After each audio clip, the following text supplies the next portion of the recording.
What's good? What's good? What's good? Welcome to one of the dopest shows on YouTube where we talk about everything under the sun as long as we get back to the money and real solutions. I'm your host, Courtnee Edgar.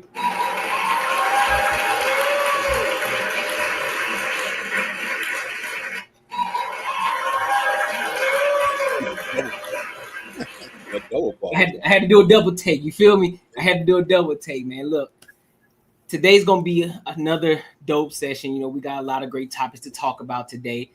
And this one here gonna get a little deep. This one gonna get a little deep because shout out to the boy Unbossy Raw. He sent me a couple of links. And yeah, this one gonna be a little touchy here. I already know it is. But other than that, we're gonna get to it. But before we do, how's everybody doing on the panel? How y'all feeling? Good. Tired, kid. You tired? One of those days. Fresh off of work or what? Yeah, I just came from the gym, so I'm through. Shit, push myself. Let's go. I got my gym work on earlier today. We good. You feel me? We in here. All right. So y'all ready? Y'all ready to go ahead and lock in? Let's do it. All right. Go ahead with the icebreaker. Yep, you already know. Yep, it's gonna be a nice little starter too. So let's go ahead and dive in. Make sure y'all like, comment, and subscribe for the algorithm and hit that bell notification. Oh man. And your aunties and your cousins are lying to you.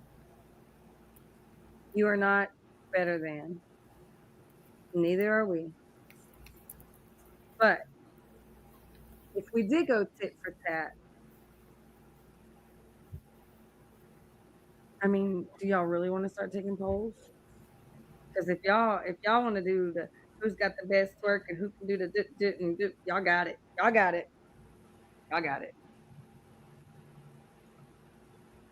Let's take a poll on feminine, soft-spoken, waking up all natural with nothing but naturalness. Do y'all want to start taking polls on very specific things? Because this delusion is holding you back. You think you're up, and you're not. I'm really frustrated that y'all made me have to do this. You're just gonna label me a racist. She's a racist. Why? Because she can speak the truth bluntly. So y'all don't like that. Y'all need someone to your feelings. That's why you surround yourself with a lot of people that feel just like you, and y'all bump each other up, and y'all are all in this big crowd, and the whole world is looking at you right now like,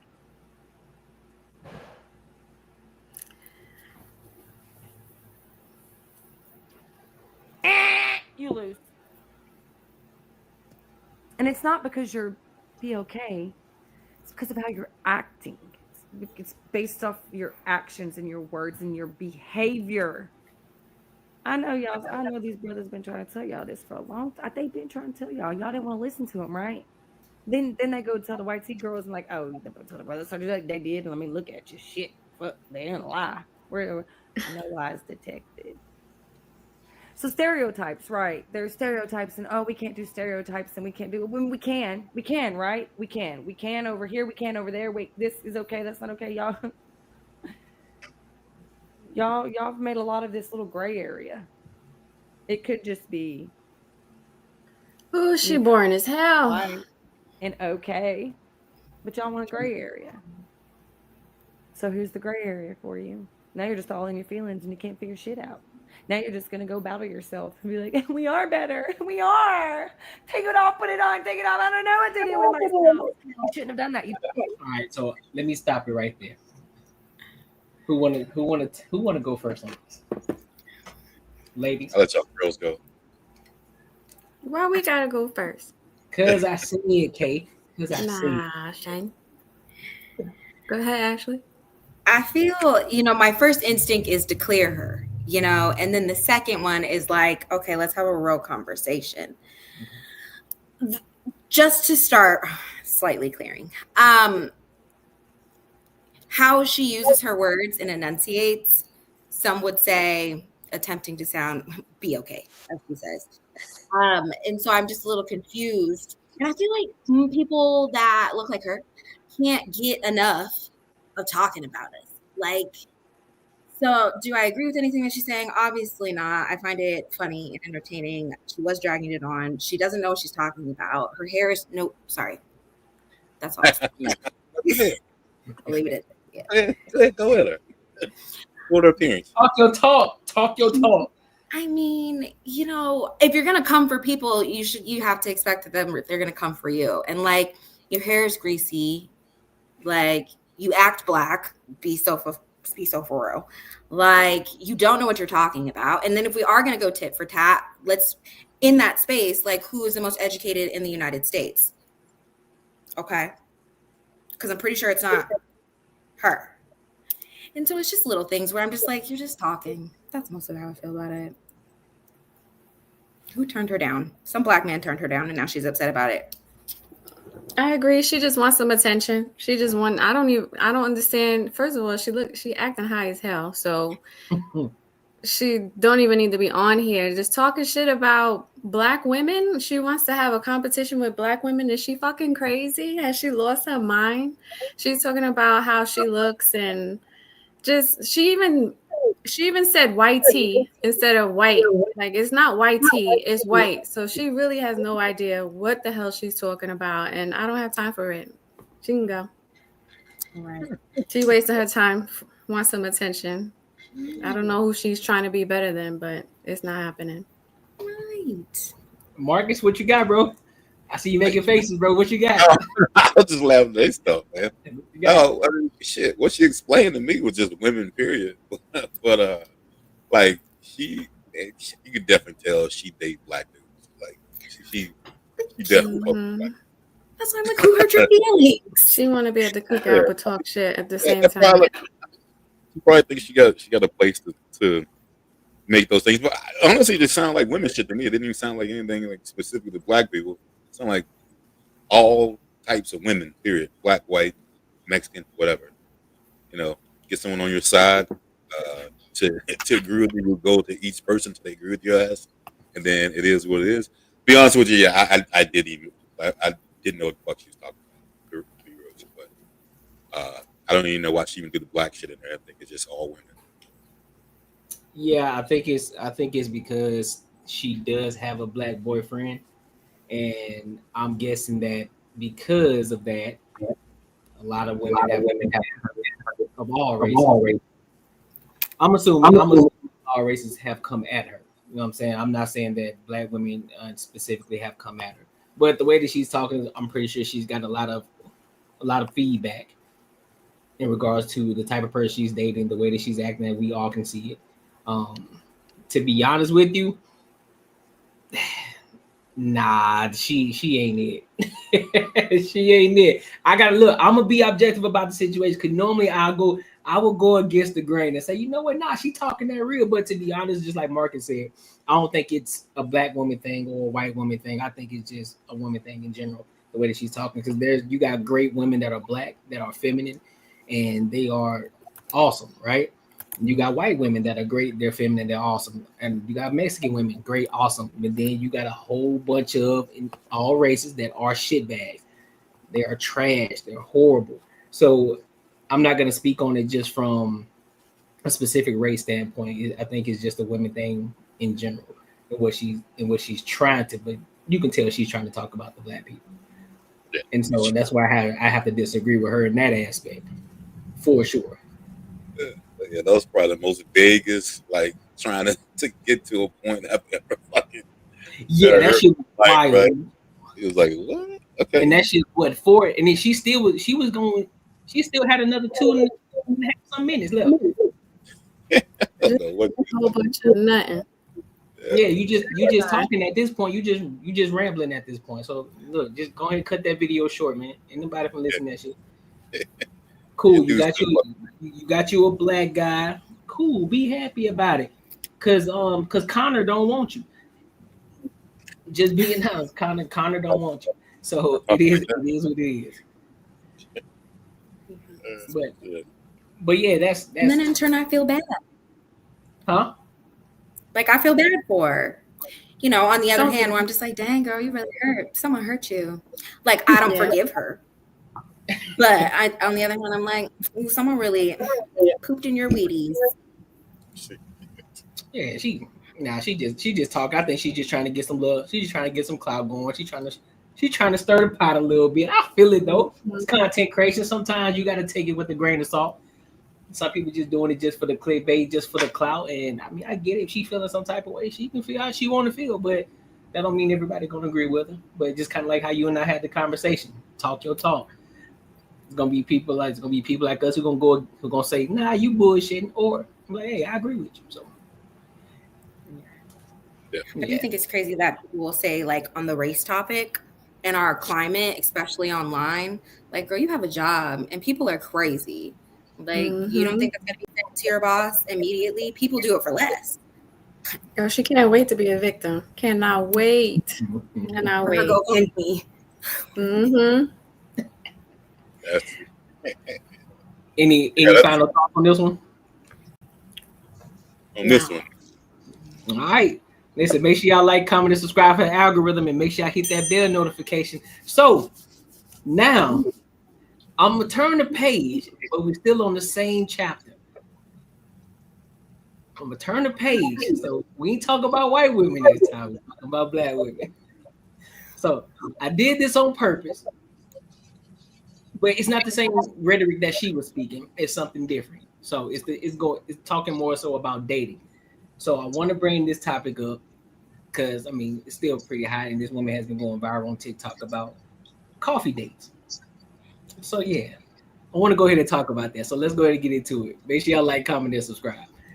Coffee today after work, and I politely told him no, and then brought myself to McAllister's, where I got this croissant, this grilled chicken sandwich, and an entire bowl of broccoli cheddar soup and a Dr. Pepper for under $25.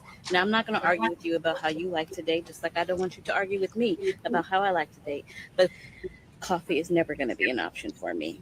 And just like I respect your choice to coffee, respect mine to not coffee. As a plus size woman who struggles with dating as well, I have so much to say about the coffee date, girl. And my standards are extremely high too. I don't even drink coffee, so we're not even gonna have the discussion about whether a coffee date is sufficient enough for me. Cool, it don't matter. Let's move on. I don't care what's going on, how I look, and what I should do better about my appearance. I'm not accepting anything. I don't care what it is. If it's not in alignment with what I require and what I do for myself, I'm not doing it. And the fact that y'all projecting y'all insecurities onto this woman is absolutely insane to me. Because I'm pretty sure so many things that she could pick apart about y'all. Because as a plus size black woman, I got my own every fucking thing. I take care of myself, take care of my appearance. Maybe not in the gym department. All right, cool. Let's move along. But push it on quick. Like I ain't got no baby daddy.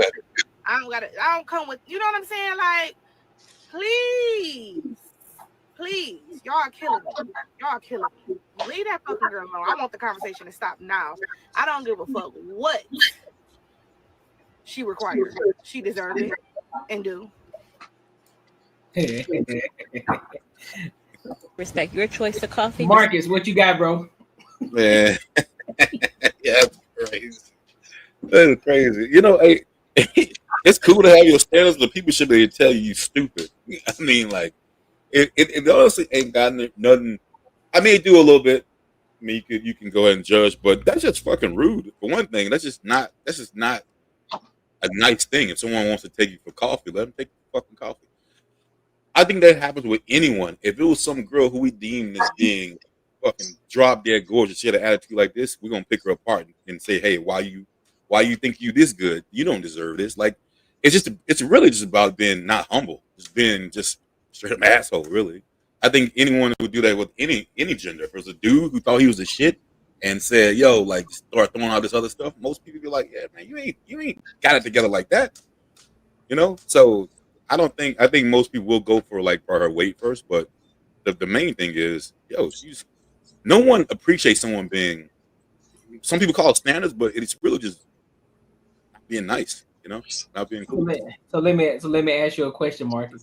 High tolerance, appreciate you, my guy. Let me ask you a question, Marcus. As a matter of fact, let me ask both of y'all, Raw and Mark. Y'all paying? Are y'all paying on the first date? What y'all doing? What's the first date look like? Run me through it real quick.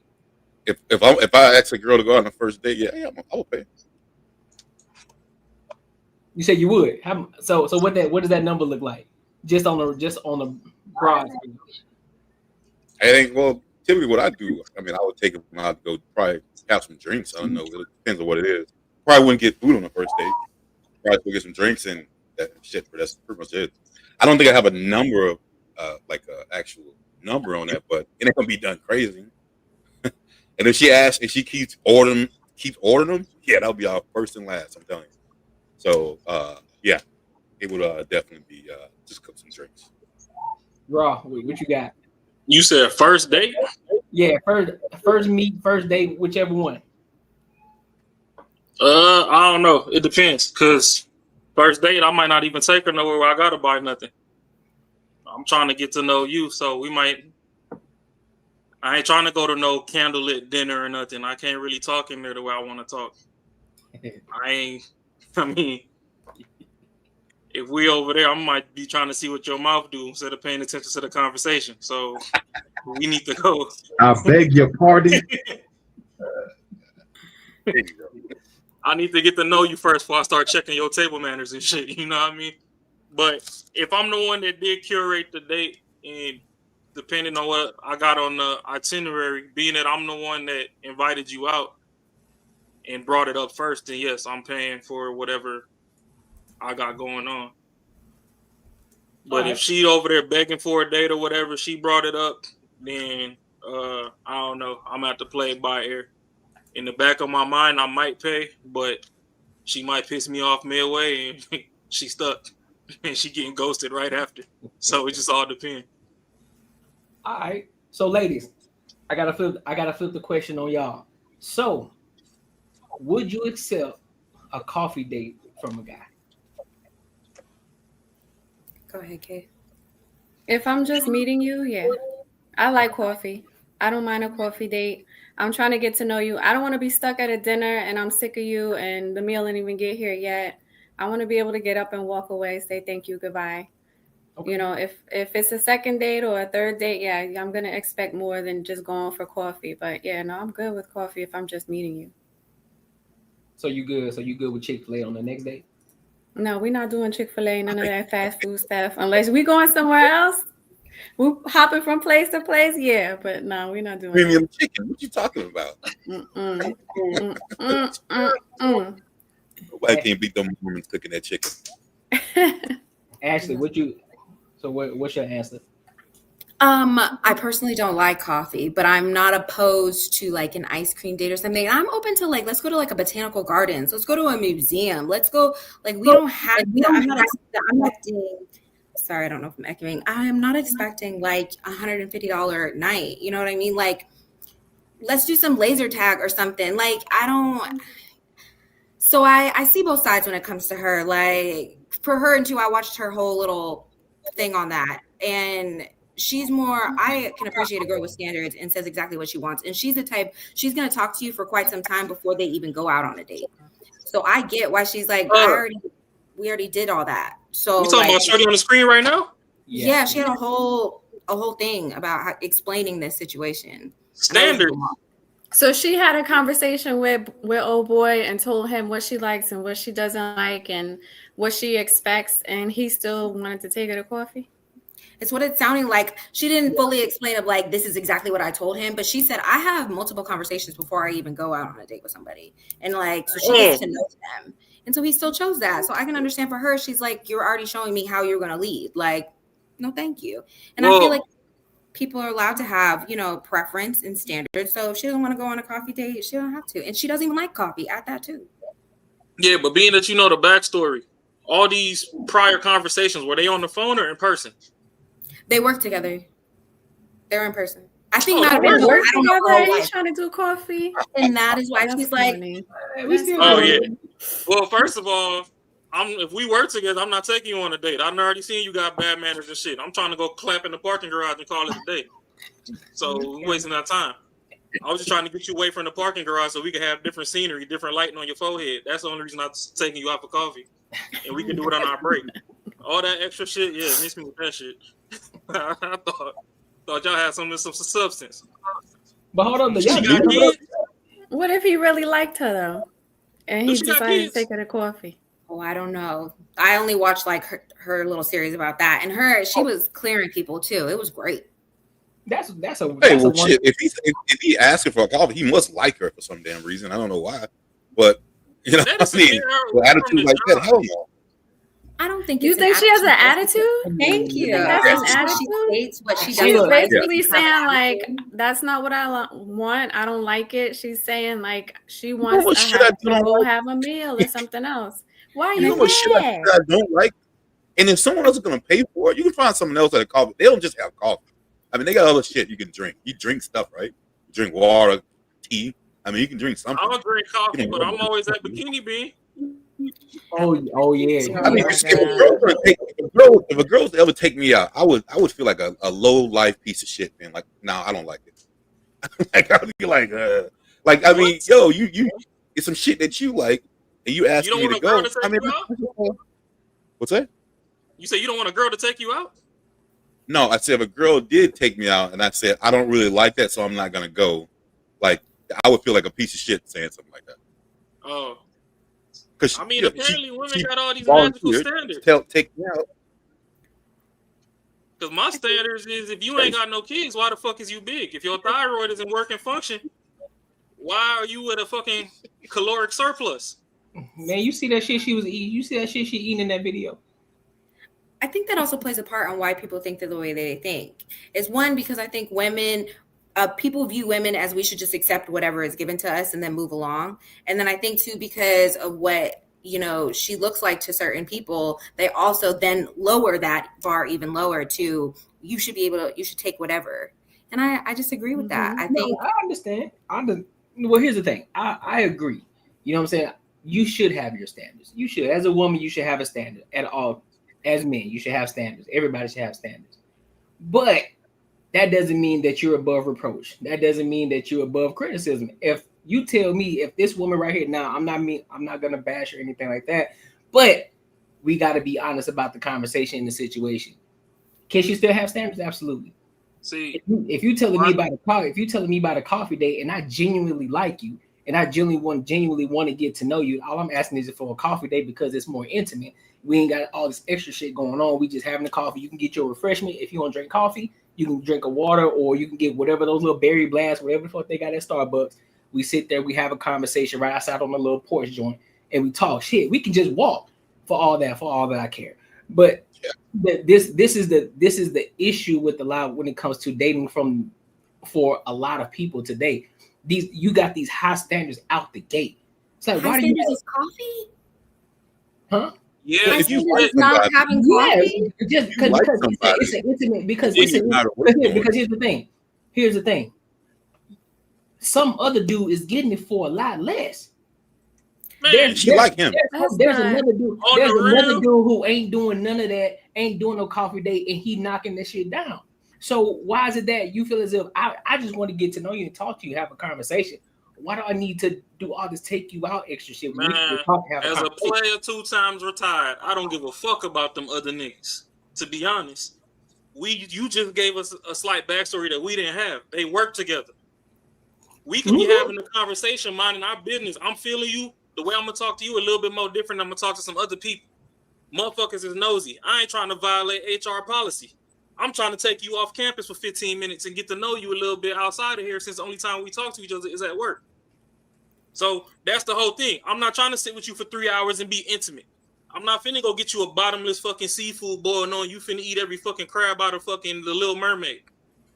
No, I just want to get you over 15 minutes, talking a little bit different of a setting. You ain't got to worry about who the fuck listening to our conversation. None of our coworkers is over here. Let me get to know you a little better. So for you to turn me down over some fucking coffee, but then you over here talking about, oh, I done pigged out. I went and got me some Twinkies, a Biscoff, 2 orange juices, and a motherfucking smoothie. Like, no, get the fuck out of here with that dumb shit. Because y'all always want to have y'all standards, but then when we have standards, now we some fucking demons. If I'm in a relationship with you, I know once we get in that motherfucker, I'm finna feed you. So you gonna get some happy weight. So if you already come in at 200, I'm looking down the road saying you finna be 260 by the end of the year. No. Come to me when you know, 120, 150. That way when you put that weight on and you get to 200, I'll be like, hey, look there now, mama. I know you like trying to be thick or whatever, but you know, the biscuit's starting to bust out the pan. Let's dial it back in. Then shit, I could go on a journey with you because clearly if I'm feeding you, I was eating. So we can't be two fucking people over here testing out the suspension in the ride. You fucking get in the car and the fucking car drop fucking 4 inches before you even started. What'd that comment say? She went and got some bullshit to eat or something. Yeah, she was complaining about coffee. I noticed that in the when she was pulling up what she got, and I was like, "You get all of that at the coffee spot." Yeah, you got all that. Anyway, like, no, I don't think she likes it. She obviously doesn't like it. I agree with that. And two, in her conversations that she had with him, she picked up by that response of that he asked her that he wasn't paying attention when she was talking. And that was probably a turnoff. If we had multiple conversations and I gave you pieces of parts of my life, and in that period of time, we didn't connect enough for you not to know that when maybe I don't like coffee, or that there should be a little bit more, why wasn't it a little bit more thoughtful? I can understand on coffee day. I'm not pooping on it. I get it. Do that for you. But instead, like I mentioned, take her to a garden. Take it, there are so many other options outside of coffee. And then you don't even have to spend money because we keep talking about, I'm not spending this bag on you and blah, blah, blah. There's so many free things to do and that are quiet that we won't talk about. Dudes who actually would take someone to a botanical garden either knows women and wants to fuck, or just a lame dude who you don't like. Some motherfucker like, hey, I'm just telling you. I'm telling you, they don't do that. That's too girlyish. Like, you gotta understand you're talking to men. I'm gonna need a Sam. Come here. I like mine emotionally aware, intelligent, and botanical gardens and museums and stuff. I don't know what you're talking about. Understand though, a sim, just because you a sim don't mean that you're emotionally aware. I know what I wanted. But yeah, absolutely. But yeah, people who on coffee days. Why wouldn't you take a woman if you think women like botanical gardens and she mentioned flowers and all this shit? You would think that you're doing some simp shit by taking her to this place. That means if I do that, that means I actually do like you. We're probably in a relationship at that point. Not when I'm getting to know you. I probably wouldn't. Wow. We have to do better. If we are in a relationship, then I'll do shit that you like. But you gotta also understand that, hey, I'm a part of this shit too. I gotta do shit I like too. I'm taking you out. Yeah, but nobody said that you couldn't do the shit that you like. It's supposed to go both ways. Isn't that how you get to know each other and get to enjoy it? But if I'm gonna do something that's like that, I'm gonna have to like you. I'm telling you, if I do some shit like that, that means I just want to fuck you. That's it. I won't get some shit that will make you like. You'll take a girl to get drinks. What else would you do? What else is ideal? Hey, that's it. The first thing, drinks, and then we'll play it from there. So the second date, she says, "Let's go." We went for drinks. You like to drink. I don't like to drink. Okay. Let's go to the botanical garden. That's out. That's a problem. I'm not saying it's out. I mean, I'm going out. But if that's something that I'm going to come up with, like I'm going to do that, it's probably going to be in a situation to where we are dating. I'm just saying. We gonna learn 15 new species of butterfly. We're at the botanical gardens with it. I don't know about that. Listen, yeah, y'all crazy. I'm walking the park. Just like you said. Just like Kay said, look, I gotta have room to get the fuck up out of there if I ain't rocking with you like that. So, because I don't want to leave you hanging and leave you stranded. We're gonna walk, we're gonna have a conversation. I don't want anything else to interrupt the conversation. It's you and me. We having an intimate conversation. Anything after that, if I'm rocking with you, hey, it's free game. Because then I know that you rocking with me regardless. So that's the ultimate thing. That's why I'm not taking you nowhere. Like, nigga, I ain't even buying you coffee. If you want me to be honest with you, like, we kicking it. We gonna sit in the car. and we gonna have a conversation, or we gonna go to the park. We gonna talk because guess what? Guess what y'all ladies like? Oh, he likes conversation. He listens to me. He enters my mind. He asks deep questions. He's thoughtful. Yeah, don't lie. Y'all like these conversations, and it's even more better. It's even better than just walk in the park. Yes, but I think if you want to fuck, just say you want to fuck. I think start it off with that instead of nowhere. They don't That won't get you nowhere. I hate when girls say that shit. It ain't gonna get you nowhere. Wine gets you somewhere, but it's not work. It will not work. If you told a girl, "Hey, I just want to fuck you," she like, "Okay, bye." That's why we don't say it. But they gotta go think on it. They gonna catch an attitude first, and they gonna just see you pull up in the gray sweatpants, and then it's on and cracking anyway, because that motherfucker hiding ready, and the motherfucking rose is dead on the nightstand. Here go the thing. Yeah. That motherfucker that seen them jelly rolls walking up and down the hall at work. He like that big bag. Yeah. What I don't understand with y'all women, right? Y'all gonna dub a motherfucker for trying to take you out on a coffee date when you know that there's more than just coffee in the coffee house. They got, I don't even like the smell. They got energy drinks and smoothies, all this other stuff in there. It don't matter. He trying to get to know you, but he trying to do something he like that he's comfortable. Right. If you want to get to know the I want a mutual exchange. No. I mean, this is really a conversation of. But no, this is where to me, this is where it turned into some bum ass shit to me. Cause y'all gonna dub the motherfucking coffee house, but then I'm supposed to take you on a trip to fucking Greece where you don't like none of the fucking food over there when we get there. So you won't come to the coffee house like with me. Greece food, but whatever. Keep you going. won't come to the coffee house with me and find something on that motherfucking menu that you can tolerate just so we can get this conversation out the way. But I'm supposed to take you to the DR and Greece and South of France. Man, fuck out of here with that shit. Y'all over there. Business, so you don't have to worry about that part. Oyster. What is oyster? I don't like that. I want some Ritz crackers and cheese. Man, then take your ass back to the hood. I'll tell you one thing. Any man that I ever met, that I ever went on a date with, who had money, didn't give a damn about where we went, and had no problem hopping from place to place and going to that fancy dinner and taking me somewhere else. There was always multiple stops too. So, to make that big of a deal about coffee, and he didn't. And if he did, it wasn't right away. And if he did, he got it. He took his time. He was trying to crack buns. The No, problem is, it's y'all up to give the men women. the time of day that y'all not gonna take serious, and when they don't go, everybody don't think like that though. That's They don't have to. If they go to nice places already, there's no big deal to take you there. It's no big deal to take you there. If they're if they're frequenting all these fancy schmancy places, they're gonna take you there because it's not a big deal. She said she wanted to go somewhere. He pivoted the date night to her, and y'all was still signing her for that dumb shit. So damned if you do, damned if you don't. No. So we might as well just wear t-shirts in the streets and say, "Hey, bitch, I'm trying to fuck."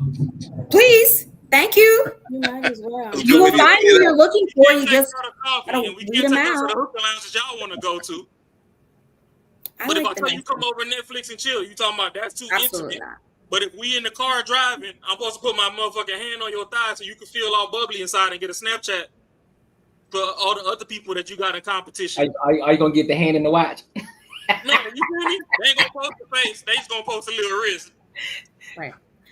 But I look, to each his own, because obviously you guys have dated who you dated and they liked it. So it is what it is. And that's where I think it's really at. It's about just because you won't do something doesn't mean the next one won't. So. True. It's results. That's I go based off of the results that happen. You know what I'm saying? Based off of the situation, because you got to experiment. So you got to try one way, then you got to try another way, and whichever way works the best, you continue to keep using that, and then it's fail proof. That's why I speak from experience. Just saying.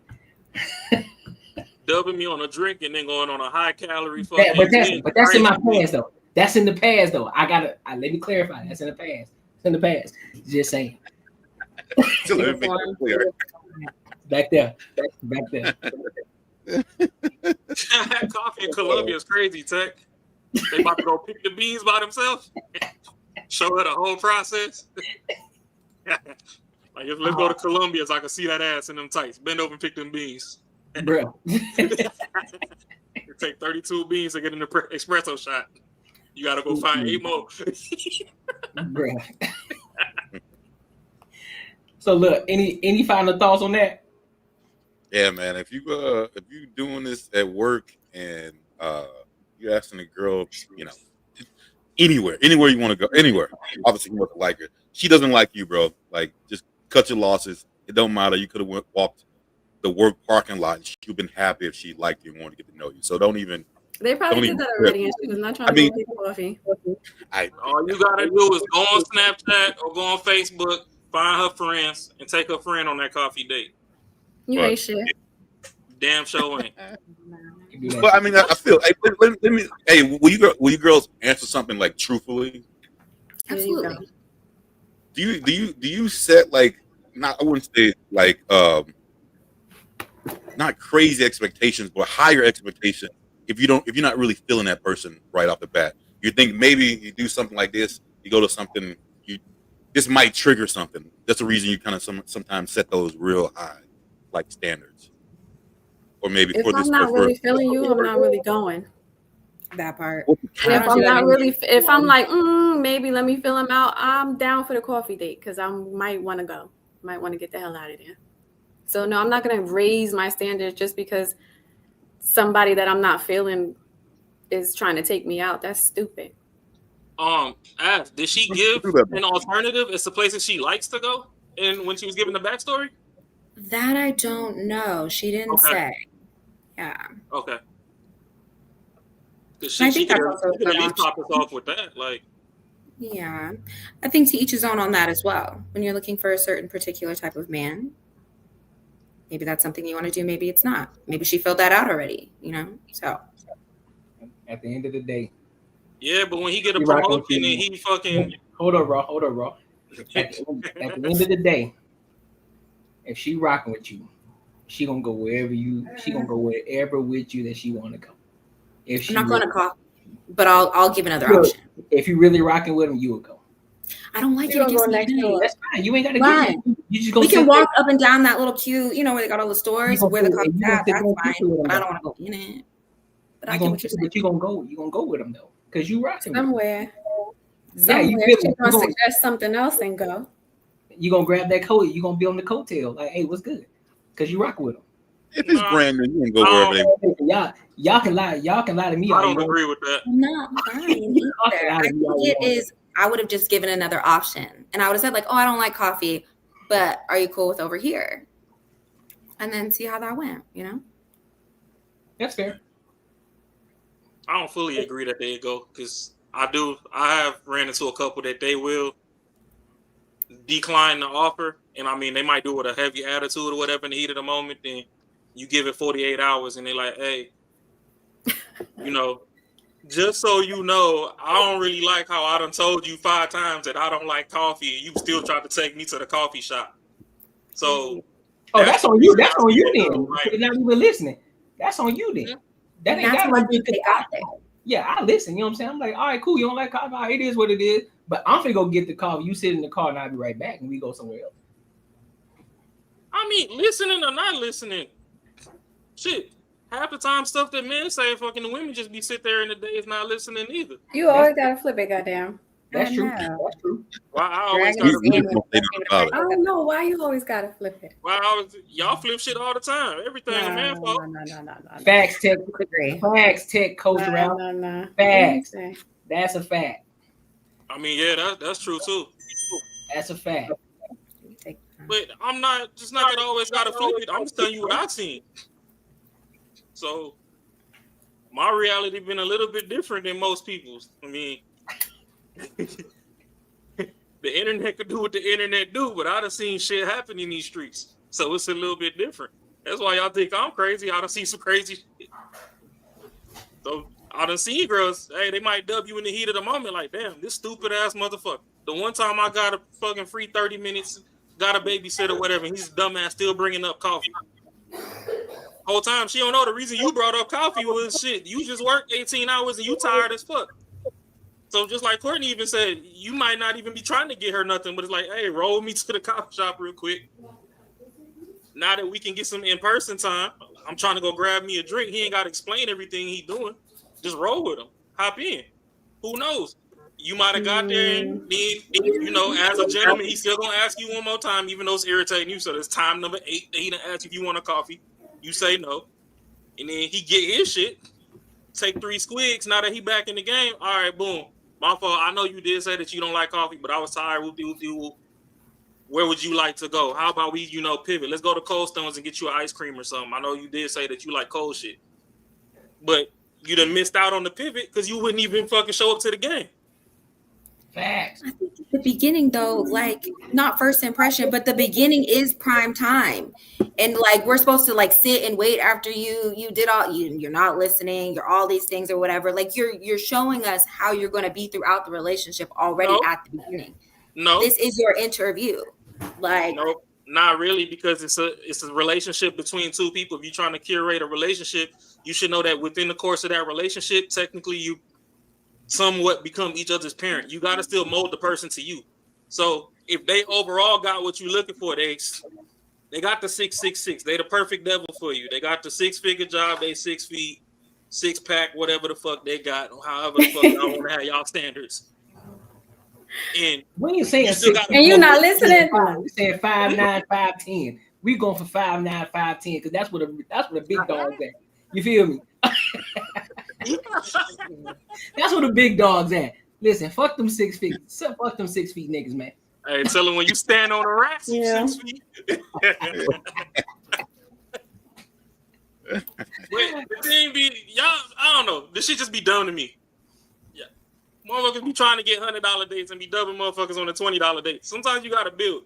Ain't nobody jumping off the top floor every time. Fucking everybody ain't trying to Steph Curry a date. Sometimes you gotta get through a couple Angel Reese shots. Always doing her dirty. Always doing her dirty. You gotta break a couple layups before you switch to 3. That's all I'm saying. You're creative. You can get away with a lot of things without having to do $100. But if she's not worth your creativity, then that's okay. Don't be mad when she says no. Yeah, but the problem is it a with problem? the rise of the internet, the greater 60 to 70% of people is looking at TikTok dates and shit and want the nigga that fucking restock at Walmart to take them on a fucking TikTok date. I was just talking about this about staying in your lane. He don't got no problem taking you on that date. Because remember, back in the day, his pappy used to give mama his whole check. So it's genetically ingrained in him for him to hand over the check. But still, he trying to get to know you first to see if you the person he want to hand the check over to all the time.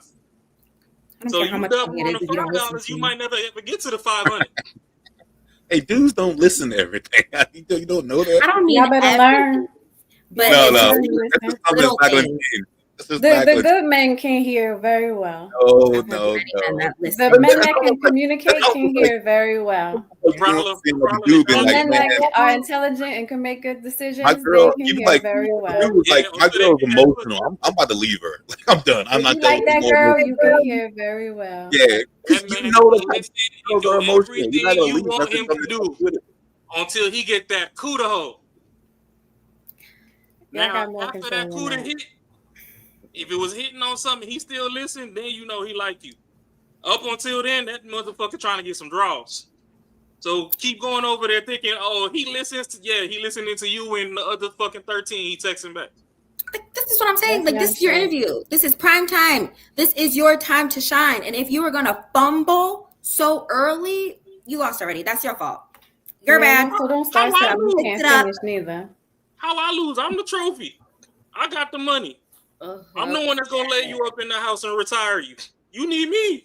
I cannot. First off, you should go for women that do have more money than you. But if you like that type of, leveling, then that's fine. Not more money than you, but at least equal to or above. So then you don't feel like, But when I shoot these kids off of you, I'm not trying to have you at work. So what the fuck I need you to have more money than me for? But then you talk about them like they're nothing when they work at McDonald's. I'm talking about if the dude work at McDonald's, he still got room to grow. But y'all dubbing him because he can't take you on a TikTok fucking vacation. But you won't even let him take you to the mall. You were just talking about a girl, and just because she was a little bigger than you would like, she has to do nothing. She has to lower her standards and take anything. She ain't got no kids. Shorty got to tune it up. You can't fall. You come on, man. There you go, Queen. To the starting line on full hippo. There you go, Queen. That's what it is right there. We hit the key factors. We'll listen to all the rubbish in between. We hear the key things. All right, I got you. That's how they keep up with the conversation. Not be looking at you in your eye. They be looking at something else. Oh yeah, what Sheila did? Oh damn, that's crazy. And you just going on yum yum yum yum yum. And this bitch slapped Tom. Damn, he slapped Tom? That's crazy. And then you just keep on going. Listen, bro. We hear you. We just hear key parts. But it's like you better hit the right keys. So the lonely women, for instance, the lonely women, if they see a stray cat, they might pet it and shit, but they'll walk off and leave it alone. Versus if they see a stray kitten, they're more inclined to take the kitten home and raise it. It's a little bit smaller. It got Where room you get to that grow. from? That motherfucking stray cat. If that motherfucking stray cat, that's if they're picking up animals, they're picking them up, babies or the big ones. Like they don't care. Nah, I done seen the big ones get left behind. So it's the same shit with the relationship shit. When you come over big as fuck, you done already maxed out on your room to grow. Big cat, you ready to scratch. I'm still trying to figure out my grocery list, and you over here fucking eating next week's groceries. I ain't even filled this week's. No. Ooh, what the hell are you talking about? I'm talking about take that ass to the gym and stay slim and trim until you find your fucking Prince Charming that fucking turn you into a queen. Because all y'all running around calling y'all women. She's not dating for you. She's dating for her and other men like her. Man, she dating for all that motherfucking bed on flight. I love that. Mm-hmm. One day y'all gonna learn. I think it's the other way around. One day y'all gonna listen. Give it a couple months. Give it a few months. We'll take y'all to 50 Floor Hibachi and Roof Chris and have them fucking calorie conversations, and then we gonna knock some of them calories up out you, and we just gonna be on to the next one. The key thing is, does she want to be small? And I can guarantee. How you go? You gotta meet them when they skinny, right? And then you gotta cook for them, and you gonna make her fatter and make her gain 60 pounds by the end of the month. And then talking mess about but she gotta be thin when you get her. Get out of here. If we grew together, I ain't really got much room to fucking talk shit. I can't. Listen, fam. All I'm saying is, y'all gonna learn. Watch, give it a few months, and she gonna be back on TikTok talking about how she can't find a date. And then they say no, and then guess who's gonna be on the camera like this? Years. If she can't find a date, she can't find a date. Y'all scared to grow. That's the problem. Y'all scared to grow. Grow. You mean if you got it, you got it. You ain't worried about no damn coffee date. You can do whatever. Y'all just scared to grow. That it is what it is. It ain't even about the coffee. That's why they said marry young, because when you ain't got shit, you got room to grow together and cherish the things that you built and whatever. Y'all want fucking lunchable ass niggas, ready made, off the shelf, ready to go. I do. That's what it is. I want my refurbished up on the shelf. Someone already did all my work. Yeah, bring him. Thank you. Y'all don't want nothing from scratch. The man supposed to build. Not no more. Not at this big age. Absolutely not. Absolutely not. The dude y'all talking about that y'all want, he ain't gonna do nothing. Like he like, yo, I worked my ass off this. I don't want to hear nothing that comes out your mouth. That is that dude right there. That's legit that dude. He ain't gonna be off your ass. I actually really want, and I find that just so intriguing because there's so many of y'all, and so I just don't understand. Like we're not the lonely epidemic, y'all are. Who lonely? No, we're not. I mean, that's what's going on right now. That's what they're saying. The men are lonely right now. They're not lonely. Women are. That is a false one. That's false. The women ain't lonely because the stock drawer is fully charged. Women ain't lonely because we happy with our peace and we don't have to worry about the dumbass shit they come up with. Just on the charge, a little Energizer bunny over there knocking the nerve endings off that motherfucker. Just because you single don't mean you ain't getting nothing. Y'all give shit out all the time. Thank you. Anything with the hole. That's what I'm saying. But there is someone out there for somebody. I don't know who lied to you. No, ain't nobody. Okay. Hey, just because you have sex doesn't mean that women out here today who died lock it down. A lot of them out here dying alone. I didn't say lock him down. He talking about plugging up a little bunny and shit. The women tried to drag Kevin Samuels for filth when he passed away, and that man was still finna get some head if he fucking ain't fucking pass away in that spot. In the process, he didn't even die alone. He died about to get some ass. So I don't know what the fuck y'all talking about, lonely and it's alone and all that.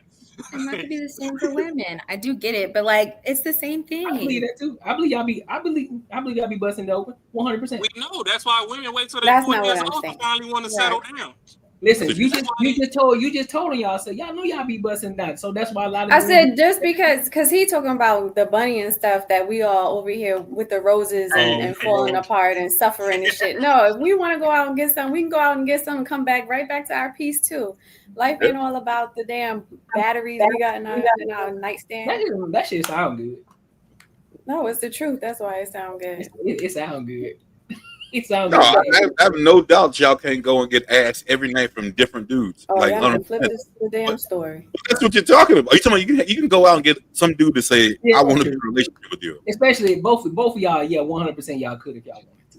I could definitely go and get some ass. But it every seems night. like both of us are choosing peace rather than that. And I think that's what we're just trying to get to. We're in a place now where we don't need y'all, we want y'all. And if you aren't going to be the peace that we want, Let's hope y'all reciprocate that same energy because y'all swear we're the ones that bring all the bullshit to y'all when y'all the ones that drive me into the grave. That's all I'm saying.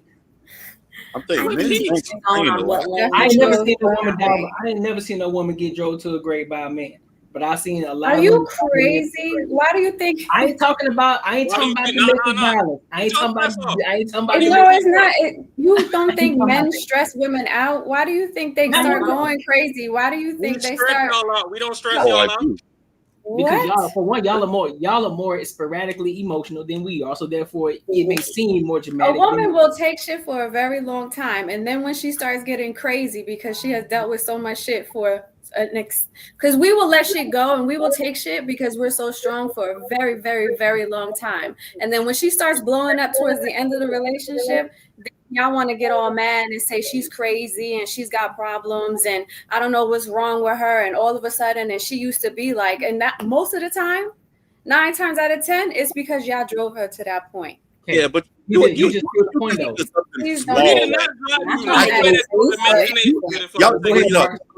Y'all consider something small is like what you said, like dudes, y'all take so much. It could be like, I ain't told this motherfucker to take the trash out on Tuesday, and he never does it. I can't fucking believe this.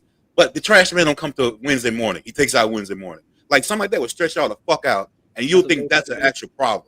And for a minute, it's like, why the fuck you stressing? Like that ain't shit. Like what's going on? The shit got done. It wasn't done when you wanted it to be done. And that's literally that's how y'all are about everything. And you say that's what you get stressed out about. It ain't nothing serious. And then when you act like it's something serious, then yeah, you done blew the whole shit up now. Now it's all fucked up. If the garbage is out all the time, See, but the thing is, if you getting up and getting the trash out and they come in and it's out and she doesn't have to worry about it, yeah, you're good. But if she tells you to do it because you ain't getting your ass up Wednesday morning before the trash people come, no. Then it becomes a problem. No. She was because she told you to take it out on Tuesday, and you didn't listen to her. But logically, you're like, yo, I'll take it on the way to work before the trash man gets there. Trash is gone every time, but you get pissed because you think it's better to take it out on Tuesday. I feel like you must have fucked up a few times before. Exactly. I was like, there was a lack of communication. No. That led her. It's about everything. The small things are now a big thing. Because if you just said that you take it out in the morning on your way to work, why wasn't that communicated? And if it was communicated and she didn't reciprocate that understanding, then there needs to be more conversation. What did they say earlier? For me, it's not a big deal. For her, it's a big deal. Right? It sounds like y'all don't know how to communicate. We just know how to rationalize shit. If it's like if it's important or if it's not important. That's reasonable. What? Miss me with that shit. Communication is key. Exactly. No, it's not. All I'm saying, you just proved my point, Kay. No, it's not. She proved my point. Because you said that y'all get to a certain point, then y'all snap. See, y'all just drive us to our death. That's the difference between the two. We got more tolerance than y'all got.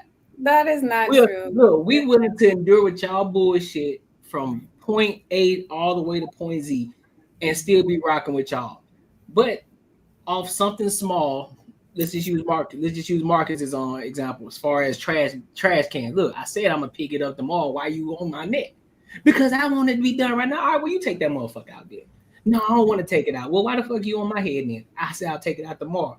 And then, guess what? And then it leads to more and more things, different shit. I said I'm gonna take it out. So look, I said if I said I'm gonna take it out, I'm gonna take it out. It might be something small. Exactly, it might be but you definitely fucked up before for her point. to be upset about that. Unless you just got some other crazy woman already because you done did something else. But it usually there's no reason for her to bug out about that. If she's tripping over and over and over again after the conversation, why aren't you sitting down asking her what the real problem is? What's the real issue? Well, I shouldn't have to ask that. You should communicate. That's your girl. So, but if you want to fix it, if this is a problem and you want to fix the problem, then you have a conversation with her. You don't say anything. You don't say shit. That's not true. We talk and we talk and we talk and we talk. Women talk. You just complain about women talking so much, but y'all don't listen. Y'all choose the words to listen to, right? Hold up, so if it doesn't sound good to you, you ain't listening. Well, here's the thing. Here's one of the biggest things that we like to talk about. See, I like that y'all just said that. They don't even listen to women though. When you don't talk a lot, we're more inclined to listen to you because you don't talk a lot, but because you do, we block a lot of that shit out, and so all of it can get missed in translation.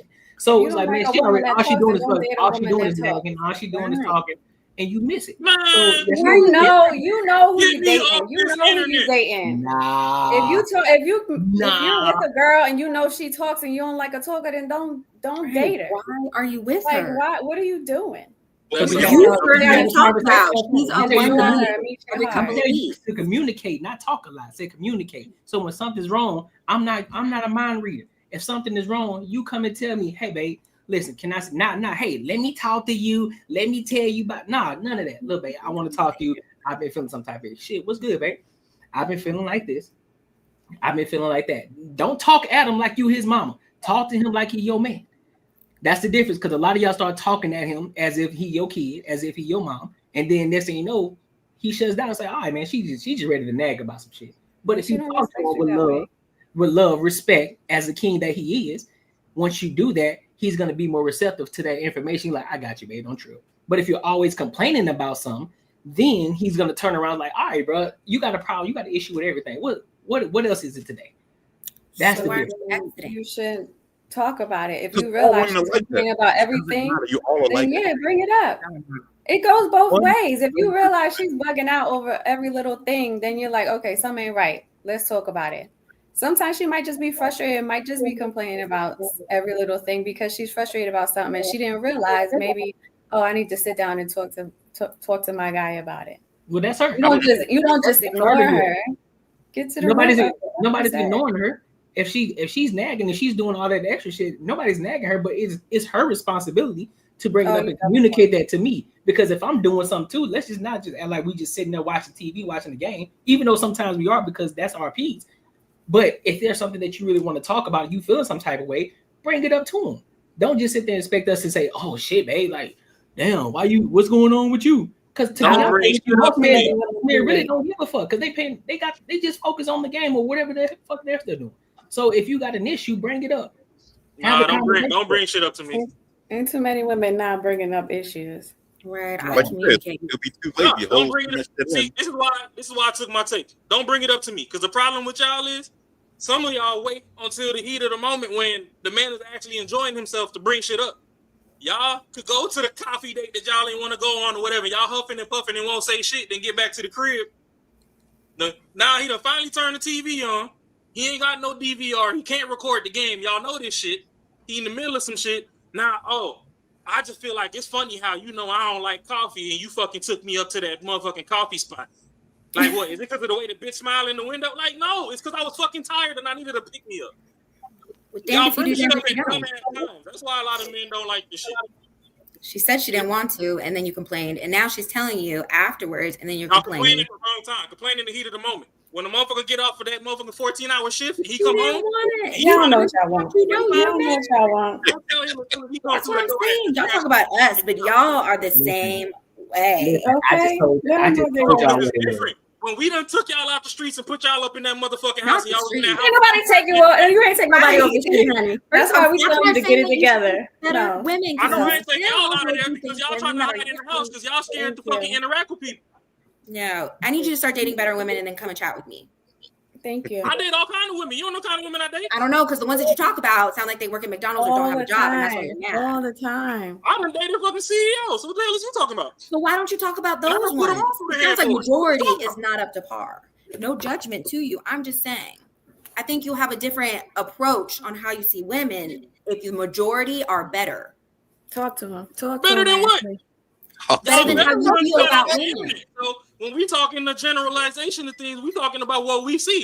Miss Big Back that turned down the coffee date but went and bought 3,000 calories to stuff her face while she gave you story time is not the shit we trying to deal with. And that's perfect because she let you know that wasn't it. You know what I mean? So now you know, and she knows that y'all aren't it. And now you can go on to the next one. We're mad about choices because we don't like rejection. I think men a little bit more. And so then it immediately triggers us. I'm not coming. I'm just saying.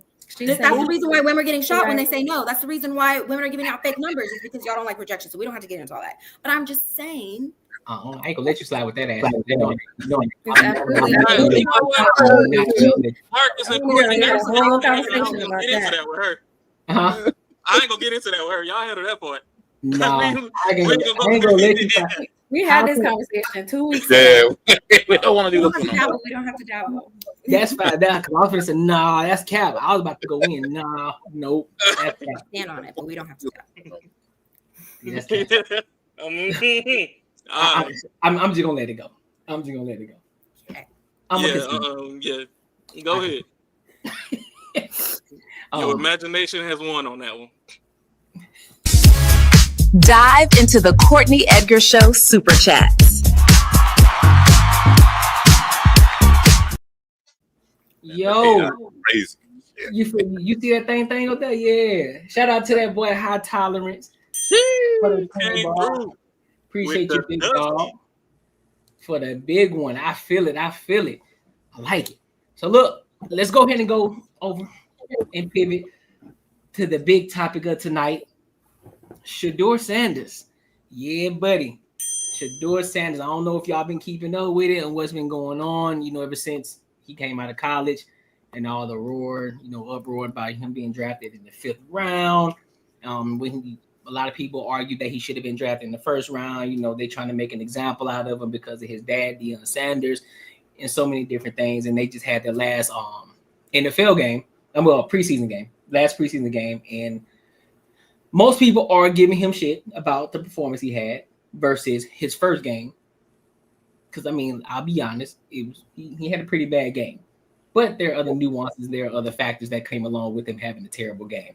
So I'm going to play a few clips first before we get into it. And then, I'll play other few videos and then we'll give our thoughts, all right?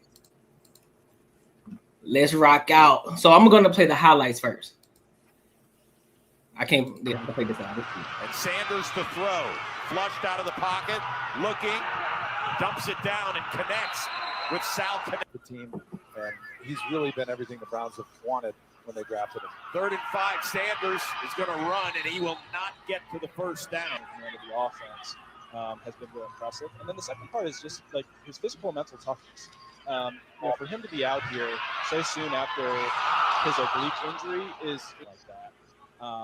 And really, we got really comfortable doing our due diligence and our investigative work. Felt comfortable with the player just based on his time. The guy who's living in Wisconsin now. Sanders dumps it down to Marshall for a immediate route. Would have gained a couple more yards, but everything has been quick with his decision making and accurate with the throw. Rams blitzing. Sanders has the ball stripped. Bounce around, and the Browns, it appears they fall on it. It was Muhammad that came in off the edge. So, as players, you really just focus on the here and now. I have no idea. There's no guarantees as a player or even a coach about being around next season, so you can't worry about that. But the people upstairs, those are the guys that need to be aware and alert as Shedeur Sanders does a great job moving in the pocket. Sanders being pressured, spins away again, keeping the play alive. The fans love it, but that's one of those plays where maybe he's got to roll out and throw it away. Stuck around, want to see 12 do something special on 1st and 10. Pressure. Sanders retreats. Now steps up. He's going to get dropped inside the 40. Did he lose it? No whistle. Now there's a whistle finally. A little bit here as he's drifting way too much deep in the pocket. He's got to step up or they're going to just continue to rush up the field. There's that spot. Sorry, go ahead. Connection with Sal Cannella gets it back to the original. Sanders steps up. Now he retreats, spins around, throws, keeps the play alive. It's behind Williams and incomplete. All right, now I'm gonna go to his interview after that game. Last preseason game. Everybody go ahead. Yeah, go ahead. Last preseason game. How do you feel like it went? Last preseason game, I'm happy because we got the win. How do you feel about your performance personally? Obviously, I feel like I can improve in a lot of areas. You know, like the same thing I said last time, walking off the field last game that I played in, and I'm just excited for the opportunity to get out there and play. What's the biggest thing you've learned or taken away from training camp? Biggest thing I learned, I would say connecting with my teammates, relationships, bonds with everybody and everybody. Yeah. Couple days, 3 days until roster cutdowns. How do you feel about that? Do you feel like you belong here on this team? Obviously, I think overall as a player, I feel like I put in the work. I feel like everything I do, you know, I try to do it to my best, and that's all I ask for. So I feel like everybody feels like, you know, they should be on the team, you know, and if you ask anybody on the team, would they feel like they belong, you know, in their own eyes. So I feel like I do, but I'm my own player. You know, I think about myself in a high regard. Last preseason game. Everybody go ahead. Yeah, go ahead. All right, so let me play this other part of this video, another video where they was pretty much going in on them, and then we'll dive into our thoughts. Average. I watch simple plays, as you mentioned, layups. I've watched him miss those all day long, just with his feet and the ability to step into the pocket and not escape. Little things like that. I'm just like, dude, the guy's not very good. It is what it is. That's why they led the nation in sacks in Colorado. Go ahead, Sean. Give everyone. We got 2,500 people in here. Or we got 7,000 really. Shout out to the people in the chat. How many likes we got, guys? How many are they hitting the like? I think we just hit 1,000 though. Just hit 1,000. Anyway, Shedeur Sanders. Yeah. I disagree slightly with JB because I don't think he sucks. I think he's average. I'd say he's average. I think he has a skill set if he does everything right to be a good starter in this league. Oh, I see what you did. The thumbnail does say he sucks. All right, go ahead. You're right. The problem with Shedeur is he's emotionally immature and he doesn't realize it yet. I don't know how he does it. Because he operates in such a bubble. He's surrounded by so many psychologists. He's always been in a position where his dad was the ultimate authority. So he's never had to be, I guess, I don't want to say humble because I don't think humble is the right word, but he's never had to be accountable for his behavior and his actions. Because he never had to compete for the spot. But I'm talking about just the emotional maturity part. Like, you're not going in the game for the 2-minute drill, so I'm going to walk to the end zone and back with my helmet off by myself, kind of the me thing. But if you go back to Colorado, after the Colorado State game, getting into it with the quarterback, at the Nebraska game, walking off the field before the game was over. Like, there have been like these kind of childish reactions, you know, throughout his career that he's never really been accountable for. And if I knew him, I would tell him this. You did exactly what the Cleveland Browns were afraid you would do. The minute that you didn't agree with something that they did, instead of handling it like a true pro, you kind of went back into that woe is me, I'm the victim, everybody's against me. And prime sexuals, Shedeur sexuals, please stop talking about when he's in the game. Every rookie quarterback in this draft has played in the game with guys that are probably not going to be on the team. Jackson Dart came in third. Tyler Shook came in second. Like, all the quarterbacks in this draft have had to endure and go and compete in the same environment. The thing that I'm looking for is if you are an elite player, if you are legendary, and you're on the field with guys that aren't going to be on the team, then you should look elite and you should look legendary. Like, Smitty, if you're a hooper and you go to the Y and you playing with a bunch of cats that ain't that good, you should still look like a hooper. Because it's basketball. All right. So I'm gonna stop it right there. Who want to go first on this? Nobody. All right, cool. So in this conversation, like I said, it's been a thing. And let me set the precedent by saying this. Yes, he had a horrible game. 1,000%. Had a horrible game against the Rams. However, when you look at the game that he played against the Carolina Panthers, not only was he going against their first string and did a phenomenal job. Yeah, could he have done better? Absolutely. But again, it's a preseason game. You know, this is his first actual NFL performance. First NFL game. Cool. Give him that. Played against it. Then he was injured against the Philadelphia Eagles. So can't even say nothing about that. But the guy that he's competing against, which is Dylan, he did a great job against the Eagles, even though he had a couple turnovers. So that's still questionable as a QB. Because right now they're fighting for the number 2 spot. They're fighting for the number 2 spot as an NFL quarterback.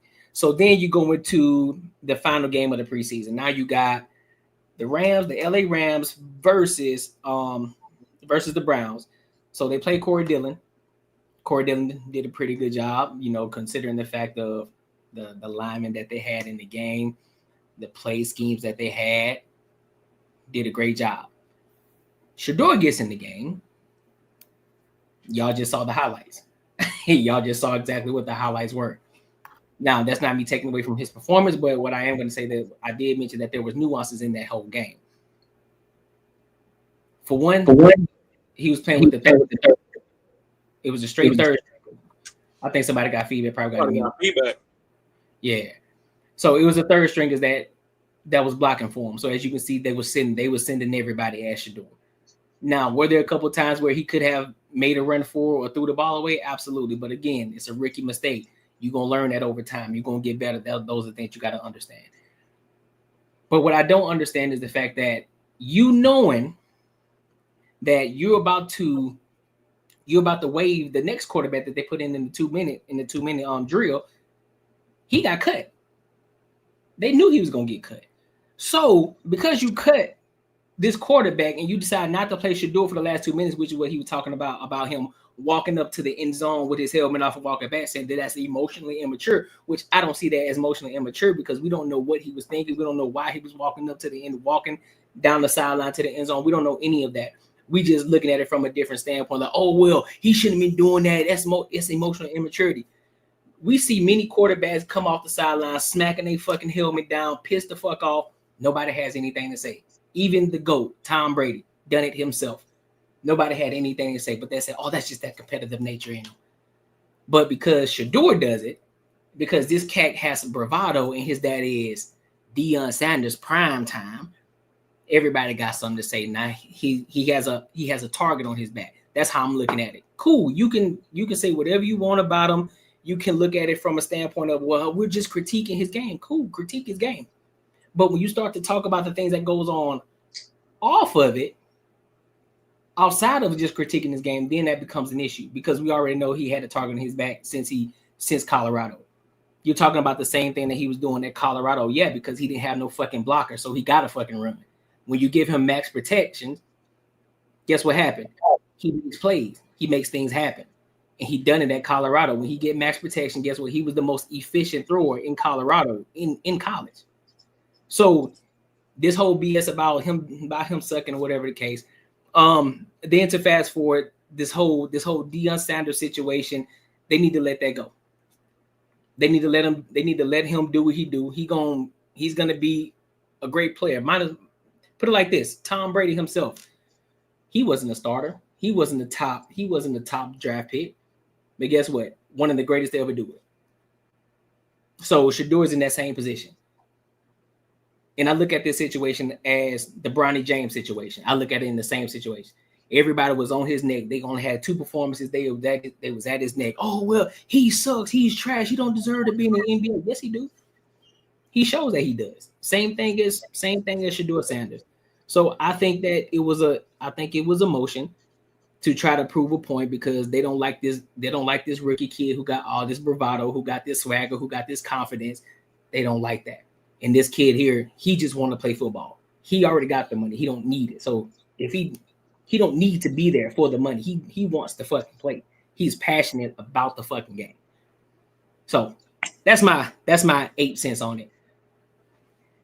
I don't know very much about it, but I kind of see what the dude was talking about when he said, about if he did, because I think they're looking at it like he's a rookie. Like, it doesn't matter anything else. He's a rookie.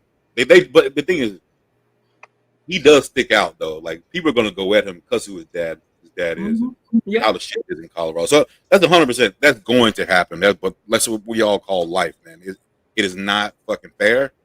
But he's still in a fair situation. He's in a fucking really good situation that he's in right now.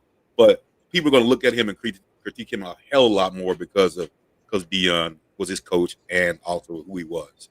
So we already know this is going to happen. So as far as like, I think rookies in any sports you go through, man, you can't do that emotional shit. If they pull you out, coach pull you out, you better sit your ass on the sideline and chill the fuck out. Like, understand, but you can't go off like you the starter or like you've been there for 10 years. You gotta do what a rookie does. So I think that stood out a little bit more, just based on that.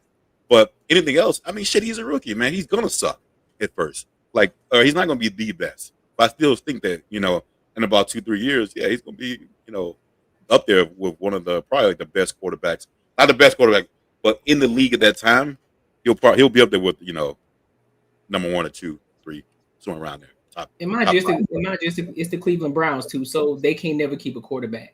So at some point, their starter right now, he's not. I don't think he's gonna last all season. Then you're gonna have Dylan come in, and he might do great.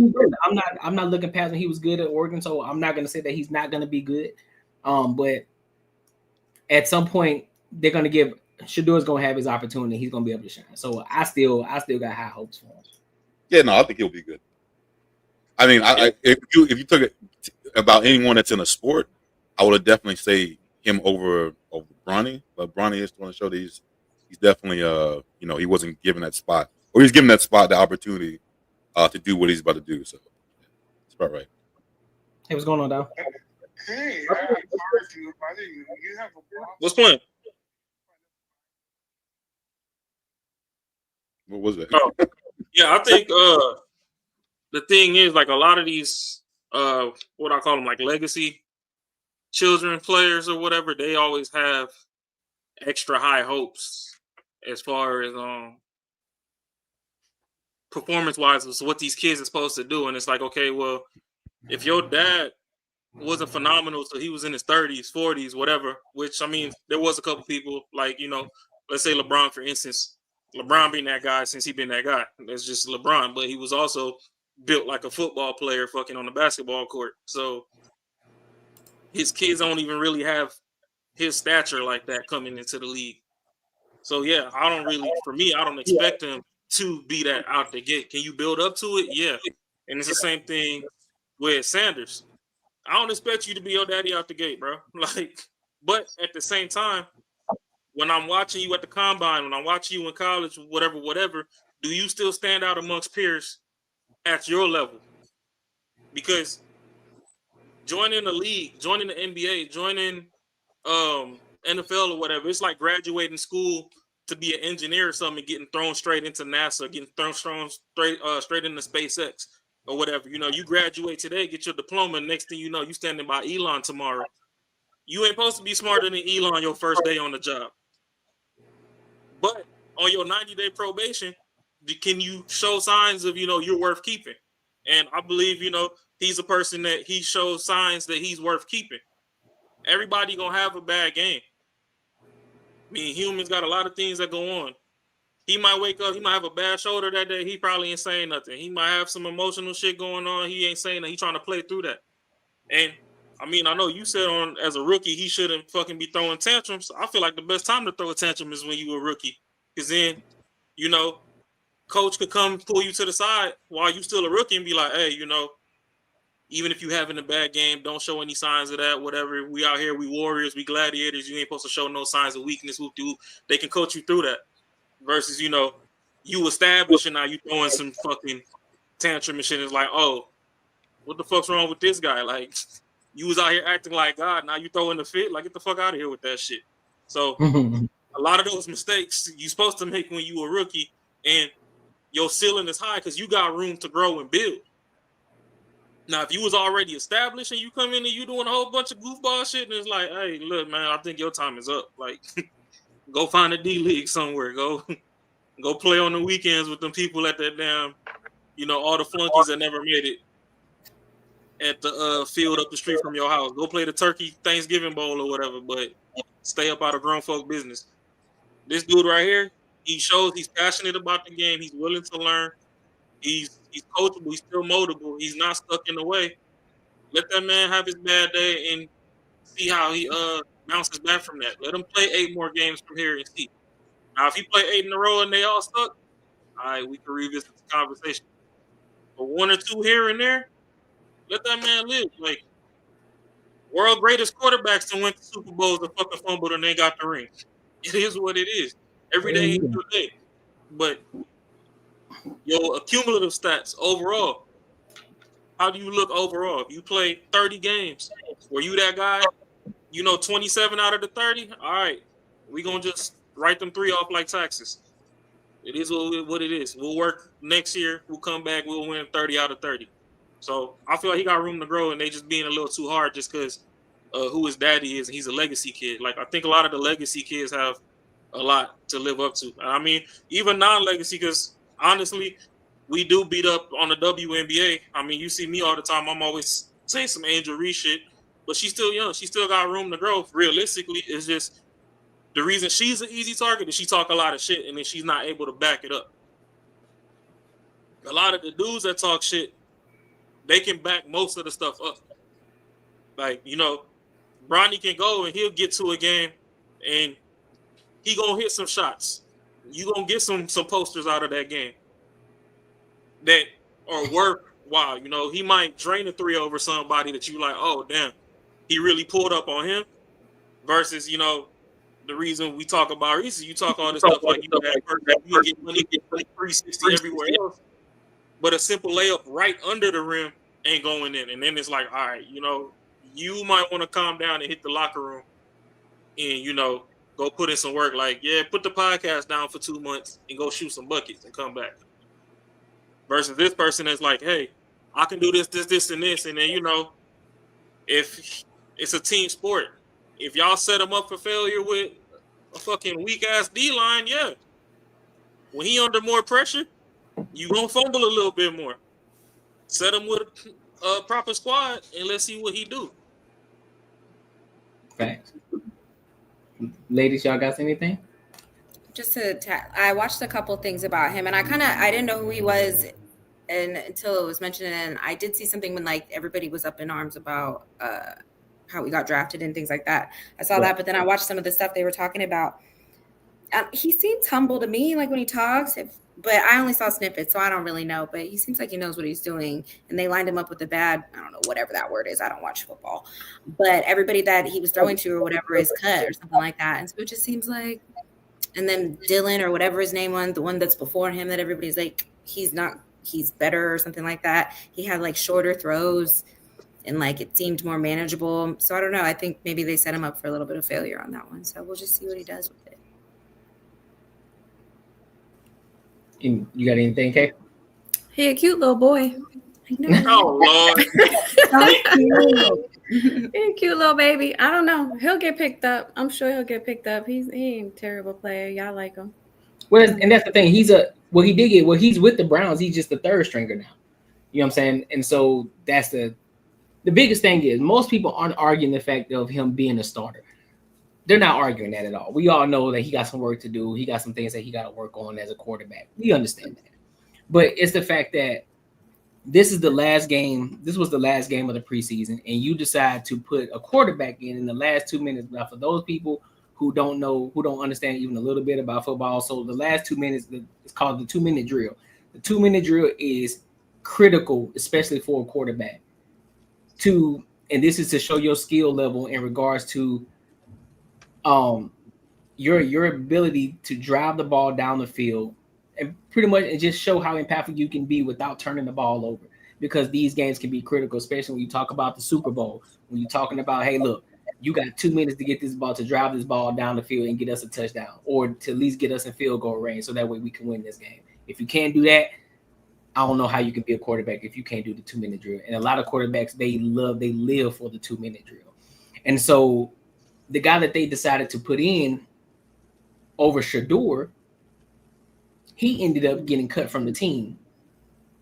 So everybody's in the uproar like, okay, so we get it. Shedeur is having a bad game, but you take Shedeur out. So this quarterback that y'all knew was going to get cut, y'all decided to put him in the last 2 minutes of the game when this was a critical time for Shedeur to really show how good of a player that he could actually be, or how sorry he actually is, whichever way you want to look at it.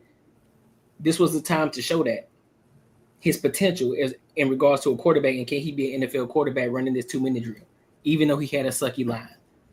But they didn't do that. So this is why everybody's giving him an uproar. Nobody's talking about his performance in that aspect. It's just there are certain little things like, bro, as far as what you was talking about, Ashley, in regards to the type of plays that they were running for Dylan versus Shedeur. Shedeur, they had the receivers running long plays, 10 yarders, 15 yarders, 20 yarders, versus Dylan's people, they running 5 yarders, 3 yarders, little hitch plays, like something that's manageable for him to make him look a little bit better. But now you got these long drawn out plays for Shedeur. Mind you, you got fucking Lowe's and Home Depot workers out there blocking for Shedeur. And they talking about, well, Shedeur, he's supposed to be a quarterback. You're supposed to be great. You're supposed to get that out. You're supposed to get that out of your hand quick. No. What you expect when you sending the whole cavalry at me? So I gotta fucking run for my life. Again, this goes back to the Colorado situation, because their lineman was a lot smaller, so it was easier for them to blitz on him. So he was always on the run. Because everybody said it before. I even said it myself. If he had a bigger line, if he had a stronger line, if he had a better line, he could sit in the pocket all day and just dart at everybody. But again, everybody has to give their critique. And again, I get it and I understand. Yeah, he still has a lot of work. I get that. But the fact that you didn't give him the opportunity and I get it's NFL too, it's a business thing. Everything isn't fair. I understand that. I do.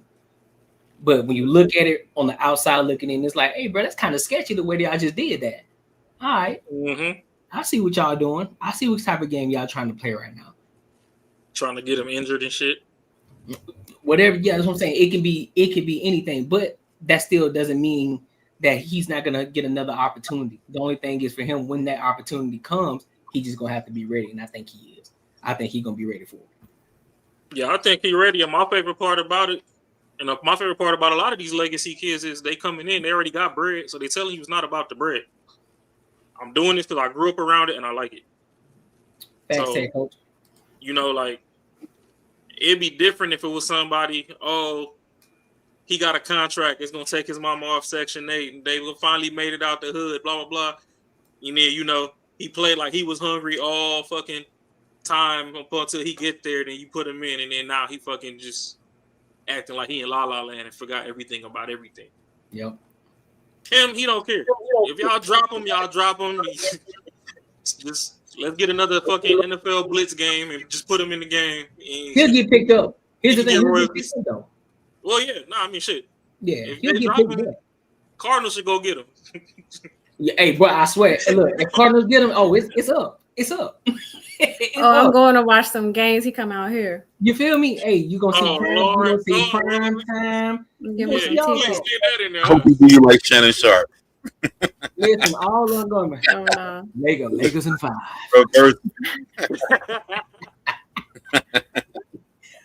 Yeah. And then he'll be fucked up, right? He took advantage of that young boy. He's gonna be all right. He'll be all right. Give me some of that margarita. Jeez. Before we jump in, be sure to hit the subscribe button. Listen, this channel is for people who want to have real conversations, no fluff, authentic, where we talk about money, mindset, and relationships and everything else under the sun, as long as it gets back to the money and how we can level up in life. Now, let's be real. Subscribing to this channel helps my content reach more people, which gets me closer to monetization so I can continue to keep giving you high quality content. Now, if you rock with that, be sure to hit the subscribe button as well as the bell notification. Let's get back to the video. So I want to go to this next topic. Rajah Jackson. Woo-wee. I heard about this. Rajah Jackson. Have y'all heard about what's been going on with this? Oh, yeah, I'm gonna let it play. Yeah. All right. So what I'm gonna do first, I'm gonna let it play with the video that everybody's talking about, but then I'm gonna play another video that gives the context that led up to this. All right.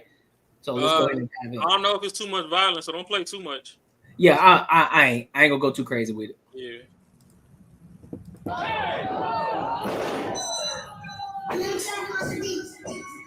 That is strong though, guy.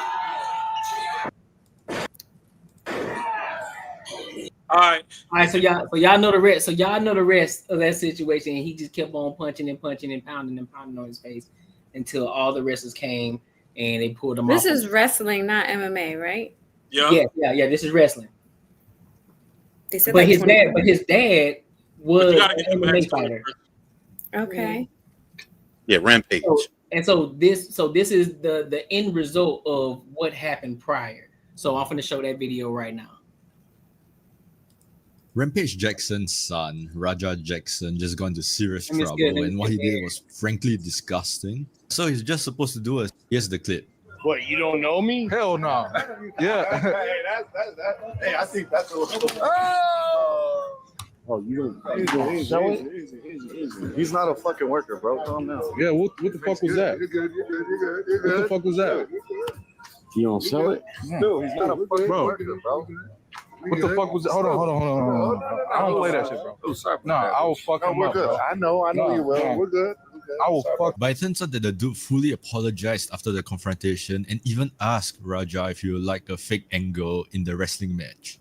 I apologize. I appreciate it. I didn't know. I just thought you were at work.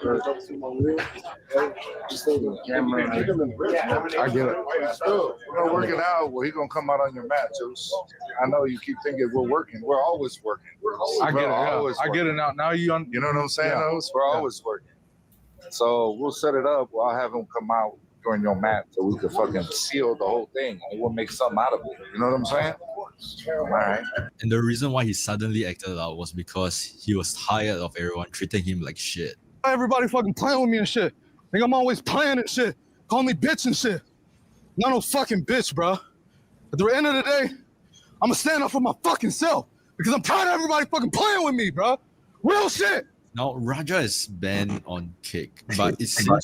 Oh, yeah, he got banned for something? Yeah. Damn. His dad was explaining that he doesn't like know that type of stuff. Like even the guy was like, you're not going to sell it. And I guess that's what, you're supposed to like do more. And his dad was explaining like he didn't grow up like knowing that kind of stuff. So he took offense to it. I think where people got upset about it is because that guy apologized. And then he was like, all right. And it seemed like there wasn't any more beef. And then that happened. And so people are like, they're going to jail. Yeah, that's pretty funny. So do y'all think? So who do y'all think is wrong? It's some backstory in there missing. But I'll let y'all go first. He's wrong. So wait, this little walk away was after they pieced it up? Yeah. No, the one on screen? Yeah, this is the one after the fight. After he started. This walk away is after he put that man through there. Oh. Yeah, But then if you see how dad fucks with him a lot, I think it's probably a whole bunch of pent up shit that he should have probably addressed a long time ago or whatever. But I mean, because Rampage be fucking with him big time. But I mean, that interaction, you tell the dude didn't even know. He thought he was in on a bit and all that shit, and it looked like he understood. But the way he beat his ass, yeah, that's fucked up. That's not cool. all right, well, since we just glazing over the fucking icing on the cake and not getting into the cake, I had actually seen this like in depth. So the problem was Roger got invited over to that wrestling joint by a friend or whatever to come spectate and shit, right? but he trying to get his streaming shit on. You know, everybody trying to be Duke Dennis, Kai Sinai, whatever. IRL streaming and shit. So he trying to get his streaming on. The other dude is an actual like military vet, and like a part of his coping with combat or whatever was he got into this whole wrestling scene or whatever. That's just how he finds his will to live, pretty much. You know, some of those people, after they done seen the most extreme parts of society, it's kind of hard for them to come back to normal civilization. So that was kind of like, you know, his way to I guess get his adrenaline going and stuff, and you know, still feel like a G.I. Joe, so to speak. Yeah. He seen the cameras going and was thinking like, oh, it's on some like WWE type shit. Like, oh, okay, this dude kind of buff. He looked like one of us. So that's why that whole can situation went down. Dude was sorry about it. And I think Roger initially really did take that apology. The problem was he never cut his stream. So dude, the other dude that you saw that was over there was like, oh, no, you know, let's just you already live. Like, we just go get your get back in the ring. Kind of, you know, make it look like a drama thing. And it might boost your numbers, whoop-de-whoop. I mean, he ain't going to all them words, but he was just saying, like, you know, sell the controversy. Because in wrestling, that's all they do is sell controversy. MMA, you just training to knock a motherfucker out and get a belt. So Roger's like, oh, okay, cool. Like, yeah, I could sell it, whatever, you know. I'll just go do a little thing in the ring.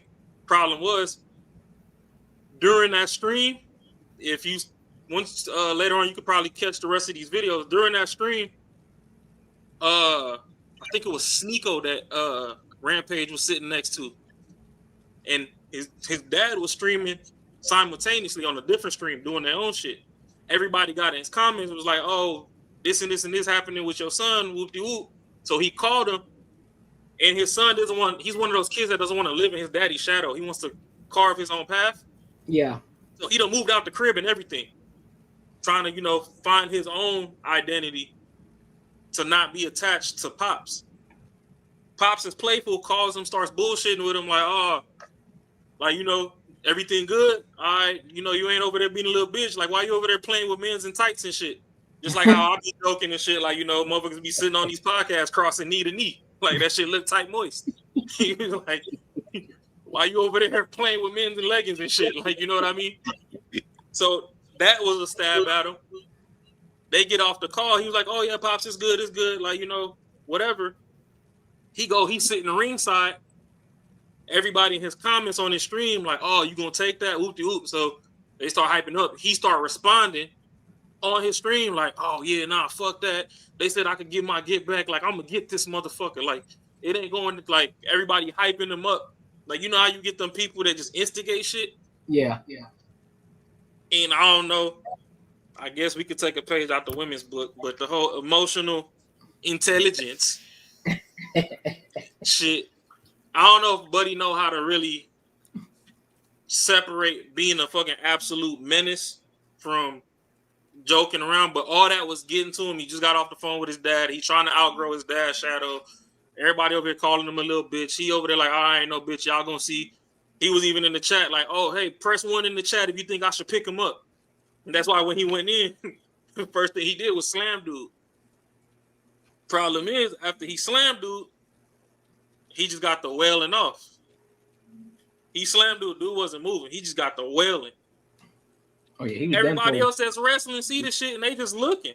I caught another clip on the way home from work today of the wrestler that actually pulled him off a dude. It was even that dude was like, yeah, I'm about to quit that whole league. Fuck everybody over there. He was like, I could tell like some of y'all people just do this shit for sport and some of y'all never really seen real violence because you should know the difference between acting and real. And you could have seen that this was real and none of y'all fucking did anything. Y'all was just all looking around. Then there was another dude after, like, if you play this clip a little first, a dude over there trying to get clout, and the dude is skinnier than this dude. You just seen this dude knock a fucking truck driver smooth the fuck out. Like, that dude is brawling. Done.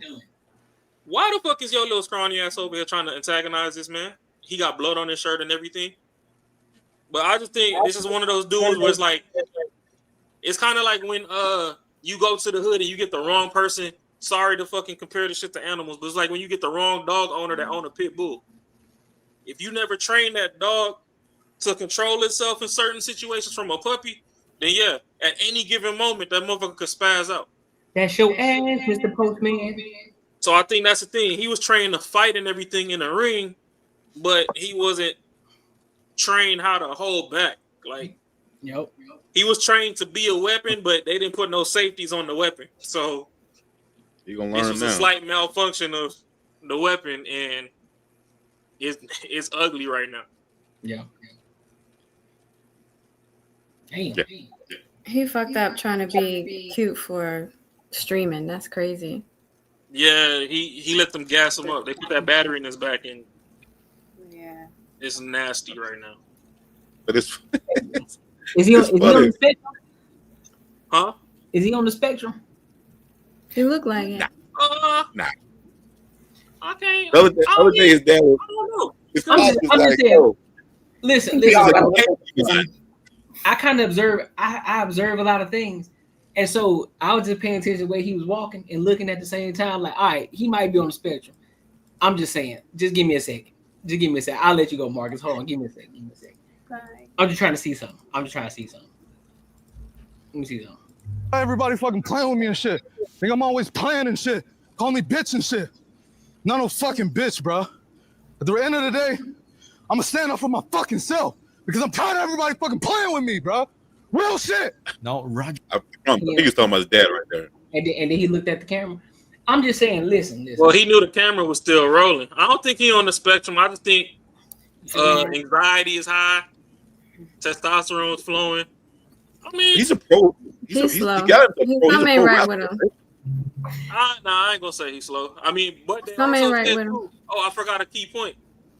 I think within like 24, 48 hours before this, he had an actual sparring match or whatever. He did suffer a concussion too.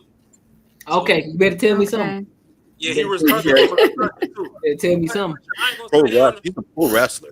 Well, see, here go my thing. We say he on the spectrum, then we might as well just say fucking I Show Speed on the spectrum because this look like a buff I Show Speed right Yeah, now. I can say that. I can say that too. that nigga got a pocket too. I ain't never seen no nigga dive at their own laptop, and I ain't never seen no nigga do no shit like that. Hey, man, So the I'm just saying, going crazy. You feel me? So I don't know,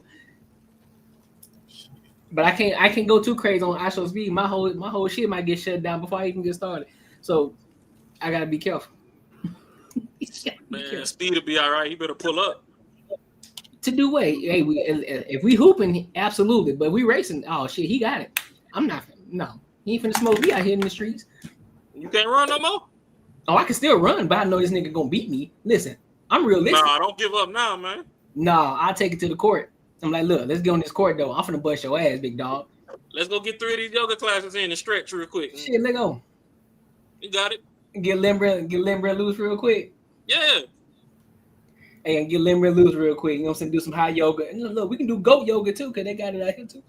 You can do some goat yoga. You got some goat yoga out here? Yeah, let the baby goat jump on your back and shit while you on the downward dog. I don't know, bro. That motherfucking goat jump on me and start shitting, they might have to cut the security cameras. I'm gonna curry that motherfucker. You gonna be outside. Ain't gonna be no cameras. That motherfucker gonna end up in the to-go box.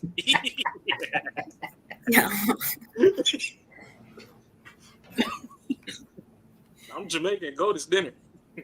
Keep playing. Y'all eat. They eat goat. Hell yeah. Manish Wata.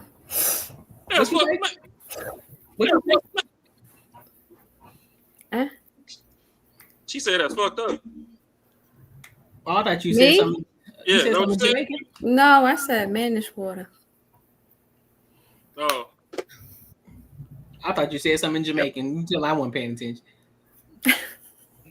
It's food. Until I wasn't paying attention. I'm like, what the hell she just say? Shit, Kamala Tub Greens.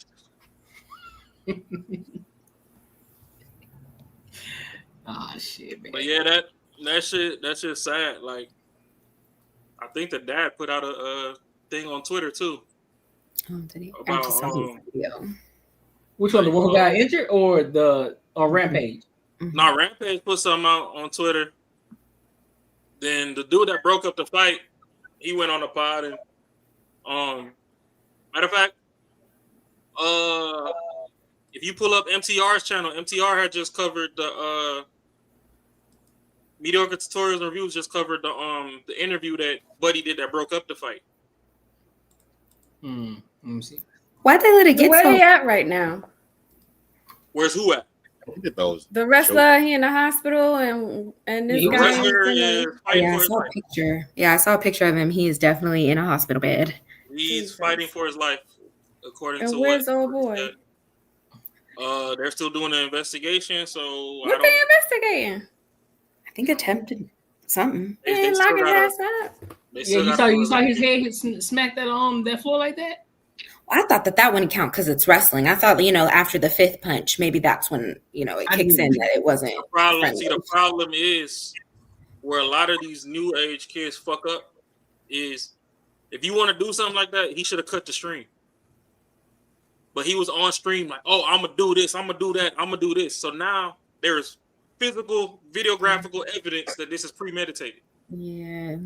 So when you go from 0 to 100, but we done got the backstory, we ain't doing he said, she said. It's pretty much run the tape. Right. That's where it's probably legal shit from the wrestling club. You have to sign away and all these liabilities and stuff. They probably got to go through that first too. bro, and bro's not a part of the wrestling club. He was just supposed to be a spectator. But Oh, he just ran up there. He should be locked up. they told him that he can get his little 2 minutes of shine. Yeah. So that's what it was. They was like, oh, don't do nothing out here. Let's leave it in the ring. Let's sell it. Sell it means, let's make it into a show. It doesn't mean go fucking kill somebody. It just mean, hey, take it in the ring and, get the crowd hype off of it. Like, he hits you back here, whatever, go in, get your little 3-piece and slide back out. Yeah. It don't mean fucking body the man. Like, yeah, that's wild. Let me play this. Enough time to see if your personal data has been exposed. He got Go a now. commercial. Right. No. What he thought was he was a pro. I just said. Yeah. Another thing is, even when we are working like that, you don't fucking, That's what I'm saying. So he don't. He's a fucking idiot.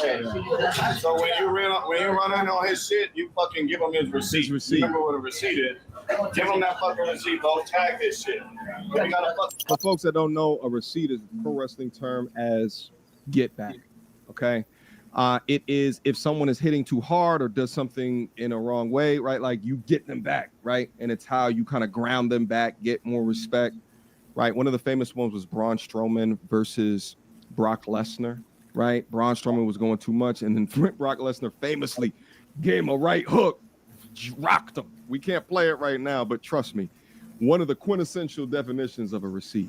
Nevertheless, let's keep going. I'm with it. I'll run out there. Tag his shit. Tag him. After being given the go-ahead to give this guy his receipt, Now, Roger's this is on where go it mode goes. for the rest of the night. I'll get it there. Hey, as long as I get my lick back, I'm straight. I'm straight. Now, at this point, he's accepted the apology. He says that he's straight. He's going to get in the ring. He's going to get his lick back. To me, he's not even really that mad at it. But watch what happens later. And this is so important. This is kind of the turning point in the night as Roger gets time to chill out and kind of think that's about his everything. trainer right here. Gets rage baited by all the comments in the stream. This nigga got knocked out. I didn't even get knocked out.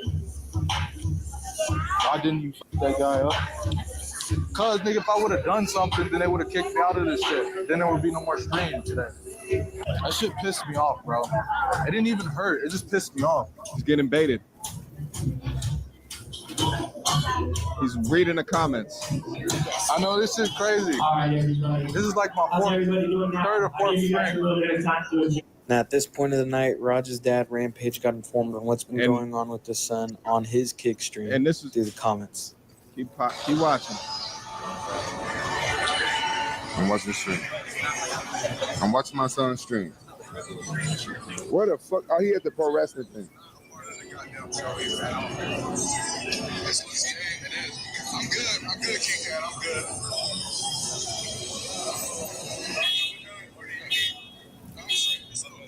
Now, this is his pops, who he looks up to. Trying to get respect from, but not being the image of. Trying to forge and create his own path. Let me call my son. Yeah, pro wrestling. around. Now, whether or not they're just doing it for content or what have you, pay attention to this interaction. Bunch of dudes, men in tights and shit. Men in tights. I looked at his stream. Sorry. No, it's too loud. Apologize, right? Hey, yo. Because when I mentioned did you get jumped by a bunch of dudes in tights, nigga? You said what? Did you get jumped by a bunch of dudes in tights? No. Why didn't you tell me? No. You got a problem. Do I need to send my goons over there? No. This is crazy. I thought we were family, y'all. One word answer. Did your coach take care of everything? I apologize. So let me try to right direction. I looked at your stream because my chat was going crazy. And then by the time I popped in your stream, you was hugging on a dude in some damn tights. Man, you shut the fuck up. I looked at your stream, nigga, you were hugging on some dude in some booty shorts. I saw you, nigga. I saw you hugging on your coach. No, I don't got no sexual fantasy, nigga. I got some eyeballs. I saw you making shit up. I ain't make nothing up. Okay. Was you not around a bunch of dudes? The Keeps going. Pro wrestling show. Oh, you're the pro wrestling show. I thought you was a pro at a baby award show. Nigga, it's not all listening to shit. All right, long as you say. Y'all keep playing with me and I'm going right. So you know there. All right. How y'all got my son mad at me? What? That's sad. Horrible parenting, by the way. He is manipulative. Right. That is disgusting. Hold on. And you can see why he reacted the way he reacted. There's nothing wrong with that, man. There's in the sense of you saw how far it went in his mind, so you also know that this is just a clip that we're seeing right now. This isn't his entire life that he's been experiencing, which could be detrimental to him in some aspects. It might just be talking shit to y'all, but obviously it bothered him. His dad fucks with him like that all the time. Like that's the problem. That's who he is, though. That's just who he is. I mean, that's cool. That can be who he is, but that don't still mean it's fucked up parenting.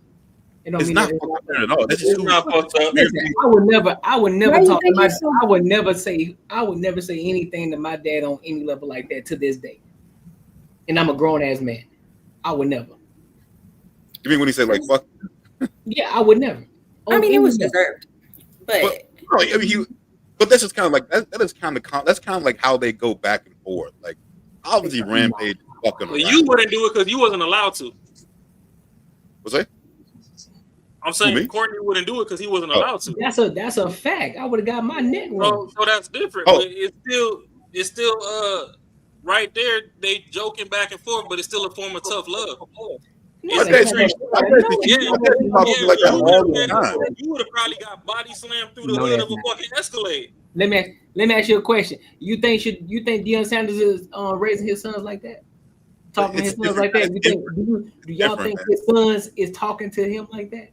Absolutely not. But it's different when he couldn't control his emotions and punched that man 20 times and now he's in a bed. But that has nothing to do. That means you can't control your emotions. It has nothing to do with how his dad is talking to him, though. It has nothing to do with that. No, that ain't got. He's obviously fucking that with back and forth between father and son ain't really. I mean, there might be some pent up energy towards his dad, but that's not what caused that. No, I'm not saying that's what caused it. He definitely added to it. He ain't add to that shit. That motherfucker chat sure did. up and ready to go. He was just fucking with them. That chat had that man gassed up and ready to go. That man forgot about what his daddy was on. He never said, "Hey, you got beat up. You need to go beat him up." He was fucking with him. We're talking dudes in tights. He was making light of the fucking situation. He said, I guess maybe because this is how my dad used to fuck with me. So I guess maybe it's a little different with me because it was just pushing buttons, like, you know, just say the most outlandish shit, like, "Oh, you looking at that dude's ass, huh?" Just shit like that. Just that's how me and my dad fuck around, right? It's like some shit that is not true, and sometimes I'll be like, "Man, stop fucking with me." I wouldn't say that, but it's just what it is. It's just playful joking. Like it's not bad. That's some shit my brother would do than my dad would do. Yeah, my dad won't play like that. So yeah, well, that's how my dad fuck with me. I think, if we're only watching this small snippet is what I mean, but his whole lifespan, you can teach your child emotional regulation.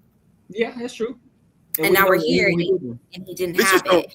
This is just like consequences. I don't think he knew I don't think he didn't know how far he went.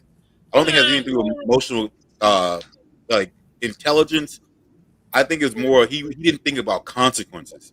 People want to beat people's asses all the time, but consequences make you not do it. You can be angry as fuck, but consequences make you not do it. I just don't think this kid understood consequences, which is unfortunate because I guarantee you he understands it now. I 100% think he does, and it'd be really unfortunate if he goes to prison for the rest of his life. So I guarantee he understands now.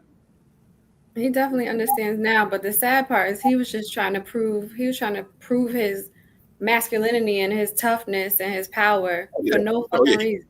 He got riled up. Stupid.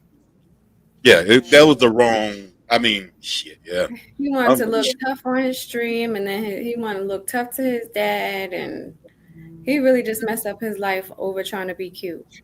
I don't even think it was his dad for real. I think that stream gassed him, smoothed the fuck up. He jumped off. I don't care what people be talking about with parenting and all this bullshit.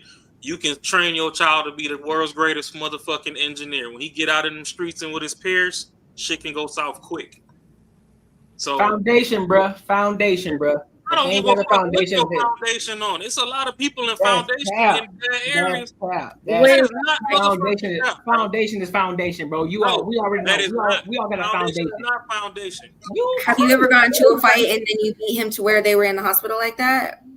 Who, me? Yeah, absolutely. I'm just saying in general of like when you get into a fight, is there like nothing else going on? Like you're just gonna beat them until they're dead? Or do you recognize after maybe 6, 7, 8 punches of them not moving, do you recognize, maybe 2 more and then I'll stop because I'm probably going to kill him? Listen, I will pass. But no, I have the discernment to stop. Yeah. Because I already... That shit sound cute on the internet. In the streets, I don't know what you're talking about. That's what, bro, you gotta, but look, that's the thing. You gotta understand. That's cool. Finest foundations crash. Move the fuck out. That's cool. So that foundation shit out the window. No, it's not. Because again, because it's coming from a point. This ain't coming from nobody who just never been through nothing. This coming from somebody who actually seen shit too. But I have the discernment to understand, like, look, I done whooped this nigga ass. I don't need to keep going. What the fuck I'm gonna keep going for? Ain't no point in that. So there is a foundation. You ain't never blacked out in a fight? So what? You ain't never blacked out in a fight before? Yeah. But I understand how to bring myself back too, because I got emotional intelligence. You ain't ever start punching somebody and you start seeing white. You don't even see what the fuck you hitting no more. I done whooped the ass. All I'm gonna say is I done whooped the ass. I don't need to. So we can't talk about no foundation. Buddy could have blacked the fuck out. And nobody listen, bro. You gotta find at the end of the day. Everybody got whether it's a fucked up foundation or it's a solid foundation. Everybody got a foundation that they work off of. Some niggas' principles aren't even the same. Right? Some nigga principle, look, bro, that nigga took my shoe off principle. I gotta knock his block off. Some niggas principle like, bro, it ain't even that serious, bro. It's some shoes. I can go buy some more later. Principles are different. So at the end of the day, with whichever principles that you decide to stand on, there's a result on the end of that. So at the end of the day, there's a such thing as solid foundation. Regardless of how you feel about it, because guess what? Them same niggas, them same hoodlums, them same degenerates that's in jail today, they got a foundation that led them into jail today. Bull fucking shit. That's crazy. That's crazy. That's crazy. Younger me could have did some dumb shit like this. I know some of the situations I put myself in and have fucking shit to do with no foundation. So yes, it's crazy as fuck. We're not. The only reason that for him I say it's fucking extreme is because you are a trained fighter, so you should have known better. I get that. Exactly. But I also know that there's points of people's anger to where motherfuckers black smooth the fuck out and don't see shit. Okay, so I also see the other side. I also see the other side. Investigation took him to. I understand the other side of it too. Out the fucking window. But here's the thing. Here's the other side of that. Here's the other side of that coin too. Yeah, cool. You got a foundation, but guess what? That foundation is what guides you, right? So therefore, you understand. You understand. Like, look, I can snap on this nigga right now. I can go to fuck crazy, but what's gonna happen on the back end of that? Because I decided to back out. Everybody on this panel that made bad decisions in their life, 100%. But guess what? How come none of us are in the jail cell right now or fucked up or whatever the case may be? It's because on some level there was a foundation. Like, you know what? Ain't even worth my motherfucking time. I'm gonna go the opposite way. We ain't finna do that. Or we got lucky. No, ain't no luck. It's just you made the right decision. You made the proper decision. Shit. Because there have been plenty of situations that I've got myself into. I was like, you know what? If I would have stayed 10 minutes, if I would have stayed 10 minutes longer, and I didn't listen to that gut feeling, or I didn't listen to the foundation or the principles that my parents taught me beforehand, I would be in that fucked up position too. So I decided to go the opposite way. So I ain't gonna do that. I done been around niggas that, listen, bro, I didn't grow up. Yeah, I grew up in a nice home. I grew up, I ain't gonna say suburban area, but I didn't have to want for anything. But also that don't mean that I was away from all the bullshit either. So I was in the shit too. I understand it. But I also made better decisions because my parents taught me the foundation of, look, don't put yourself in no shit that you don't want to be in. Learn how to remove yourself from the situation. I grew up both on some situations. I do agree with Ron that some of that shit is luck. I'm gonna tell you, when I was in middle school, I had a bully in middle school, my big ass, and I got a fucking lock. I put it in my backpack, and I said, that motherfucker fuck with me one more time, I'm gonna beat the shit out of him with this goddamn lock. And I probably would have killed the motherfucker. You know what I mean? Like, because I wouldn't have stopped. He had fucked with me so much that that's what I wanted to do. And I was like, and thank God that never fucking happened, because I wouldn't have had any, like, from that, I felt at that point that it was a justified something that happened because he was fucked with.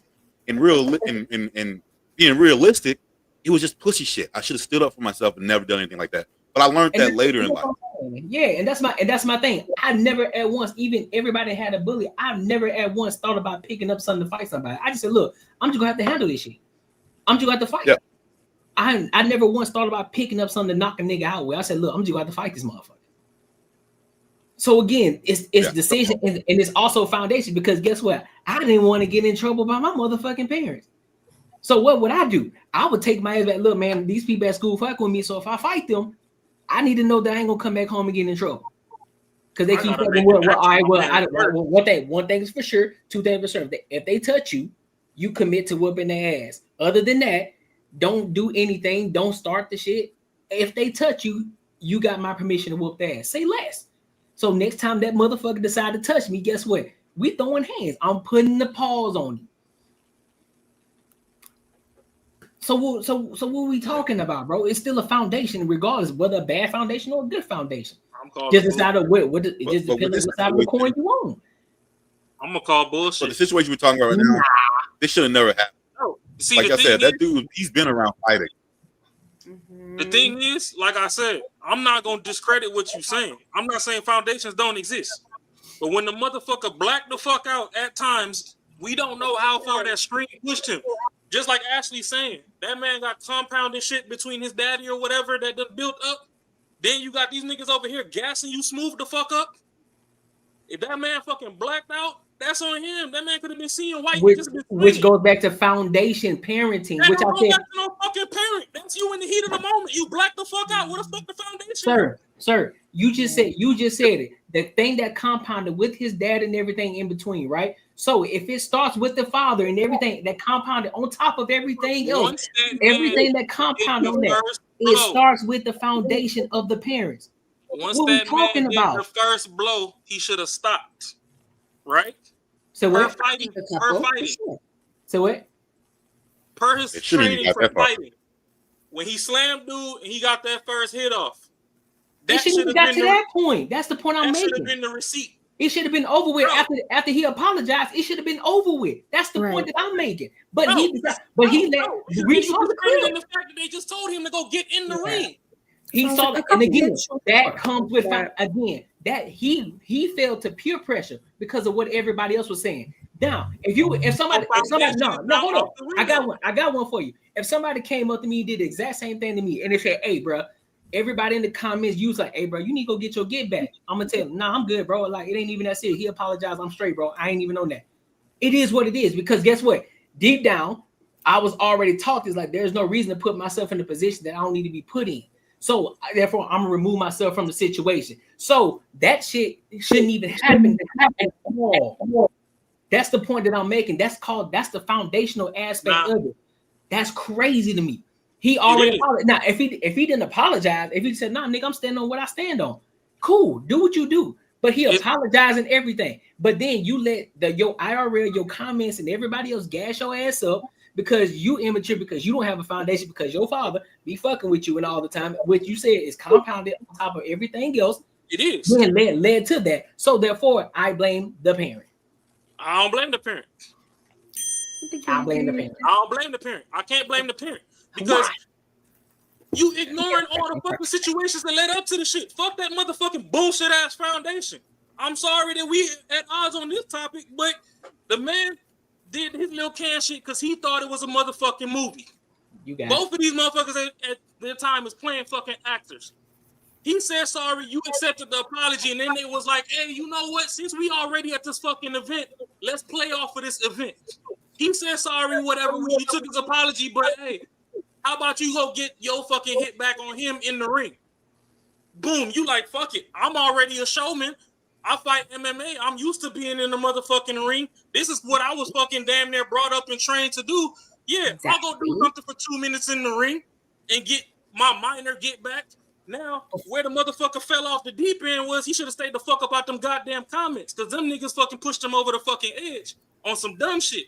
Because even that little banter back and forth with him and his daddy, that was cool and all, but he was just like, oh yeah, fuck off. Like, Dad, I already know this type of person you are. That's what you do. Like, quit with all that gay shit, bro. Like, I ain't with all them gay jokes. Like, you talking about these motherfuckers in leotards and tights or whatever. He kind of brushed that off.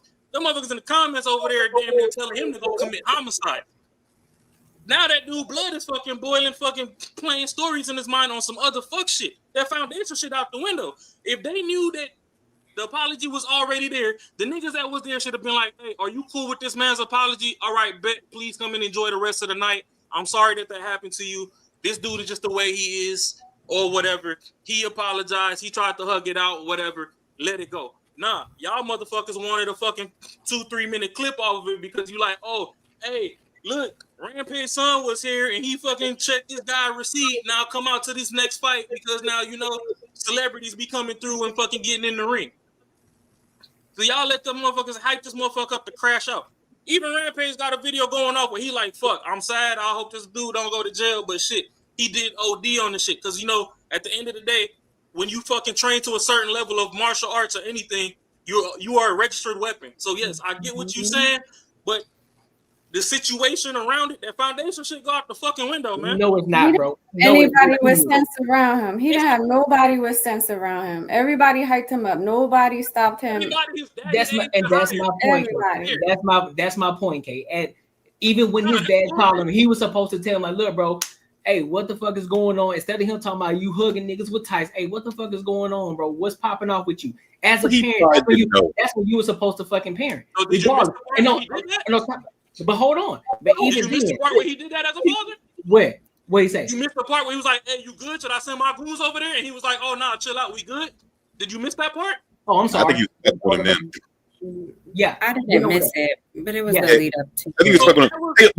But if we had heard this shit, if we had heard this conversation, if he hadn't beat him up, we'd have said Rampage is being funny. So we can't go back and say after the fact he beat the shit out of this dude. Then now Rampage should have did something different. Because if we were playing this shit out and that had never happened, we would say, man, that dude just being funny, bro. That's it. I don't think he knew that his board was about to crash out. But the biggest thing people need to understand, people need to understand, nobody gives a fuck about you.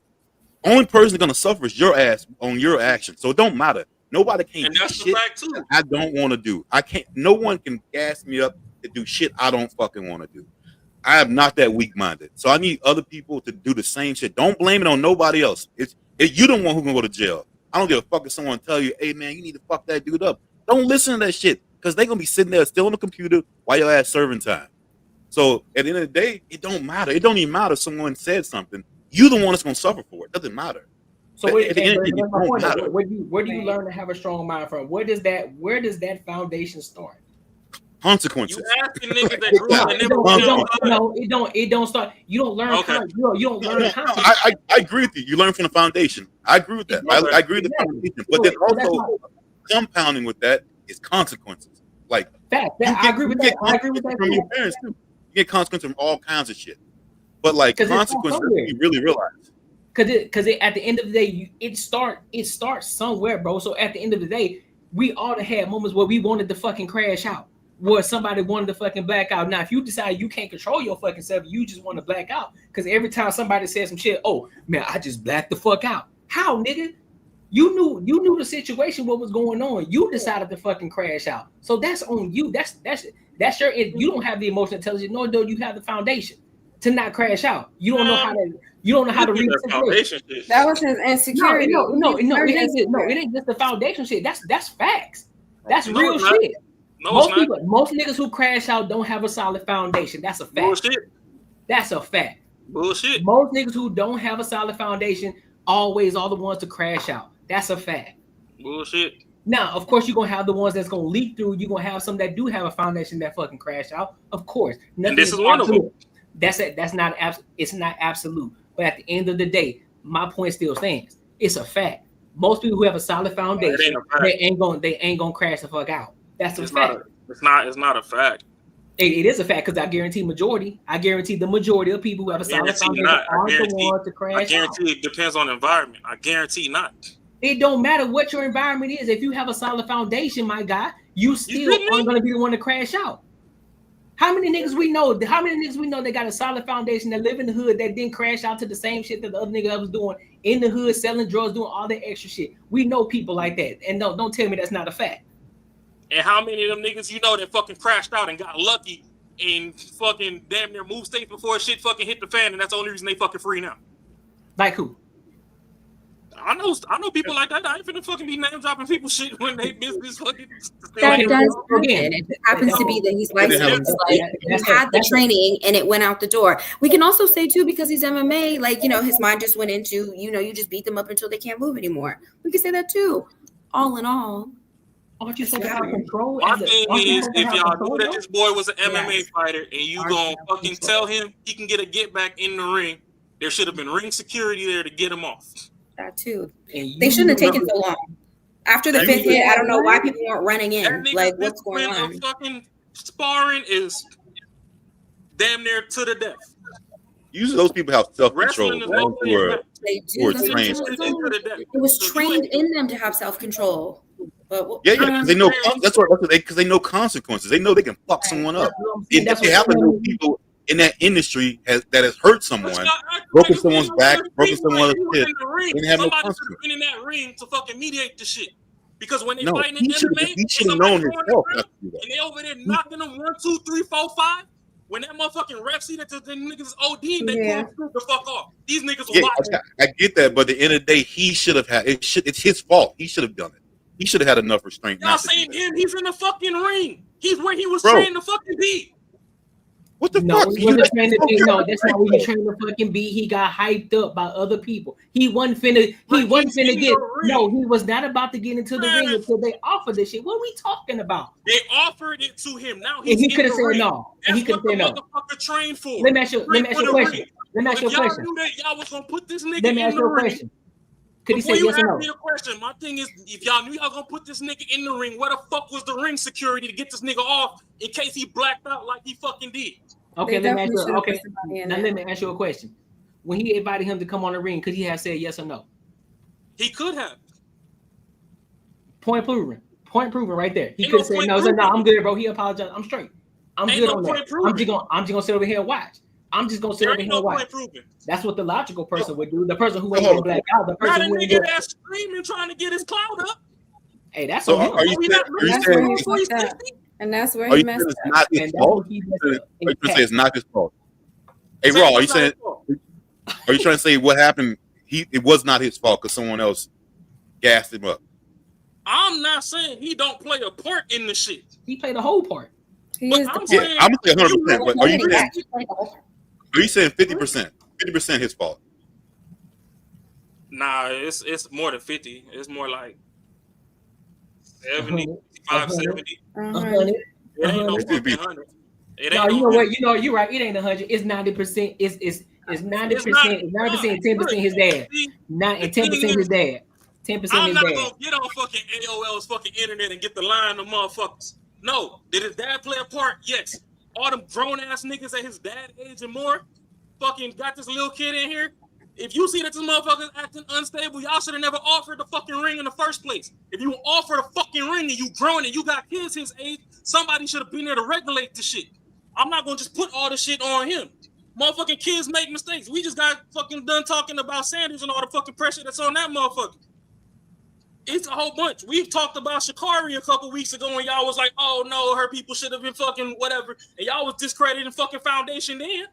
No, we were not. No. I never discredited. No, I didn't discredit it. No. We definitely said it was her fault. Yeah, we said it was her fault, but we also said it was a foundation too. So nah, we also Y'all said it was her fault, and then y'all was blaming her when I told y'all that she lost her mom or whatever, and her coping was to fucking smoke the weed. That's why she did it. Y'all and we said no. Right, and that was. And that still don't give her no right to crash out or do whatever. She knows. She knows what the requirements are. It just sucks. She knows she can't smoke weed. She so knows if that. You don't know. Yeah, well, that's what. If you don't know, where does that come from? If she don't know, where does it come from? Act a certain way. Were you trained to act a certain way? If she don't know, why don't she know? Because it ain't no fucking foundation there. Point proven. Thank you. What are you talking about? What you she mean? Got managers and people and trainers and everybody that guides her through. Train her to run faster than my Jamaican sisters. Nah, she got. They don't train her how to fucking check out at Walgreens. What are we talking about?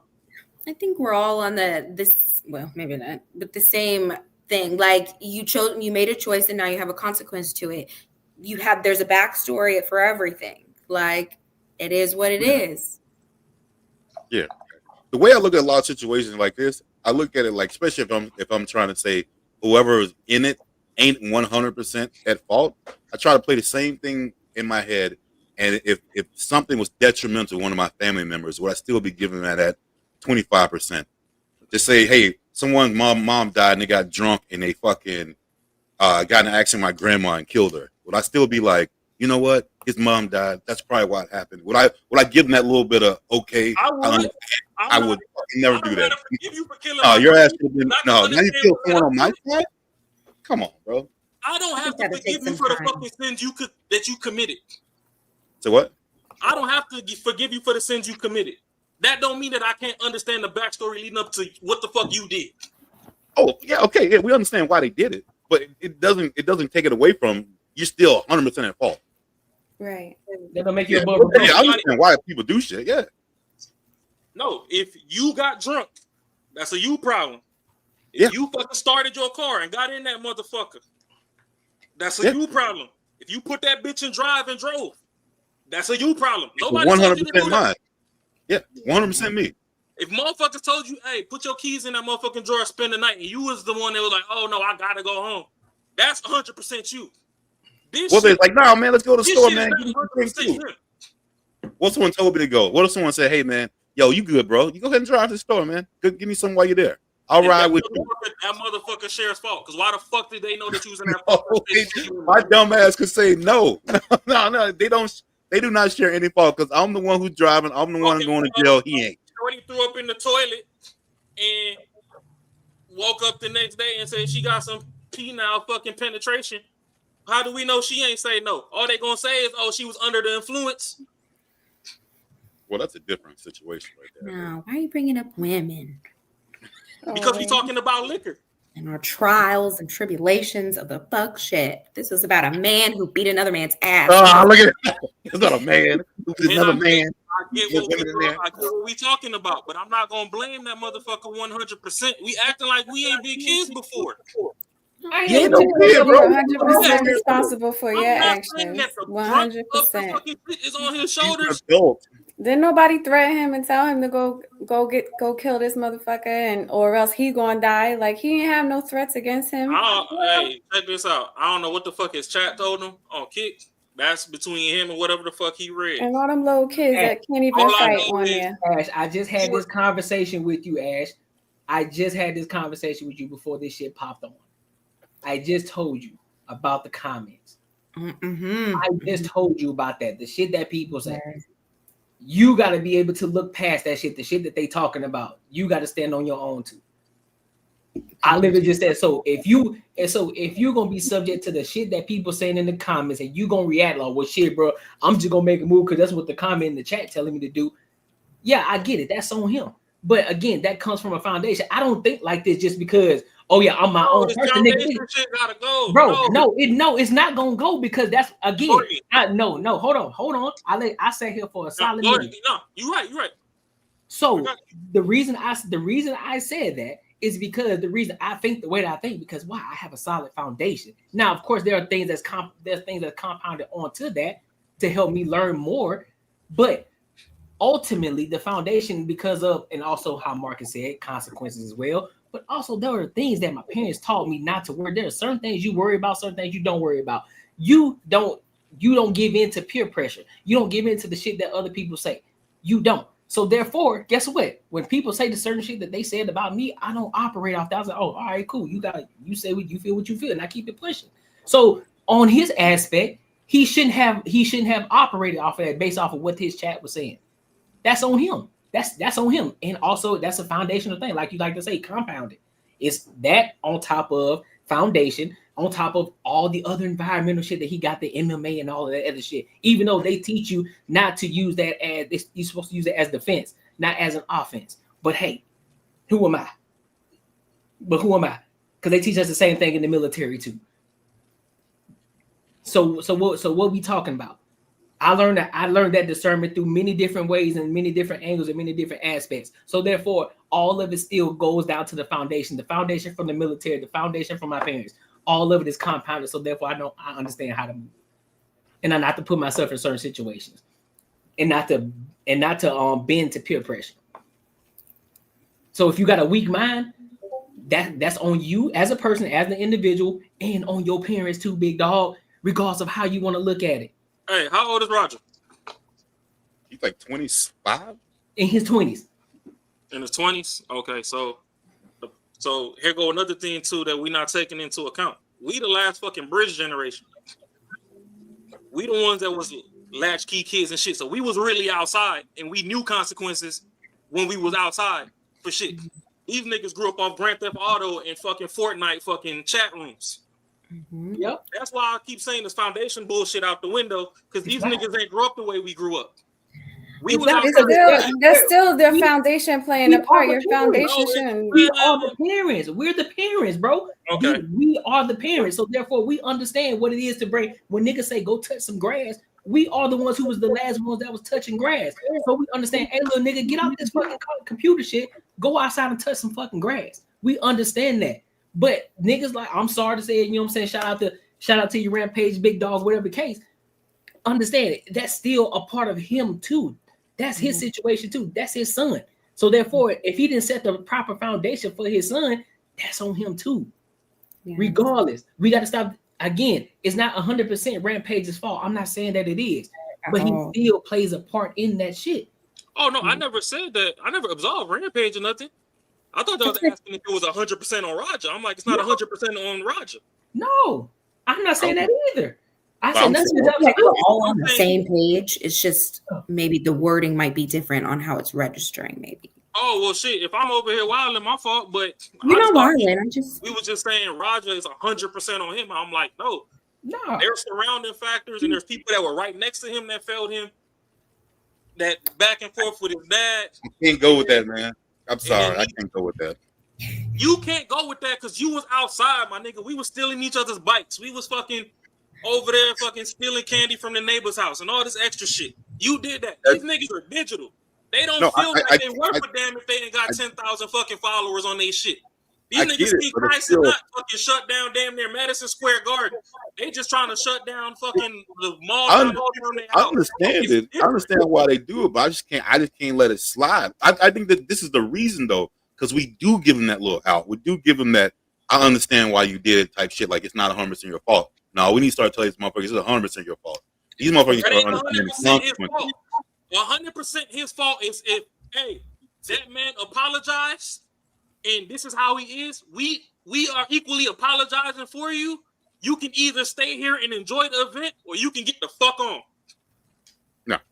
It's his fault. It's 100% his fault. He definitely did not have any good influences around him. He definitely had a terrible foundation and surroundings, but it's his fault. He decided to go out there and do what he did. Yeah, we can make it everybody else, but yeah, it's still at the end of the day his fault. If it's not 100% his fault, everybody else around him gonna go down too in some type of way, and that's probably not gonna happen. Right. I think we can all have empathy, that it sucks, but it does suck. Exactly that. But at the end of the day, that's what I'm saying. Like, you keep giving people like, yo, it's only 50% your fault. People keep fucking up. Mm-hmm. It's like anything in life. If someone says, if I was late for, I use this because I'm always late for work. If I'm late for work, and someone's like, yo, traffic was bad. Oh, I can understand shit like that. There's no goddamn traffic. I'm always keeping it late. Like, it's gonna always fucking happen. If any excuse I brought up would be a slide, then I would always do it. Oh, you using that again? Yeah. Keeping that in the back pocket. Always there. Check. This thing will never go away. And join our Earn Not Given community on Discord. That's where the conversation continues.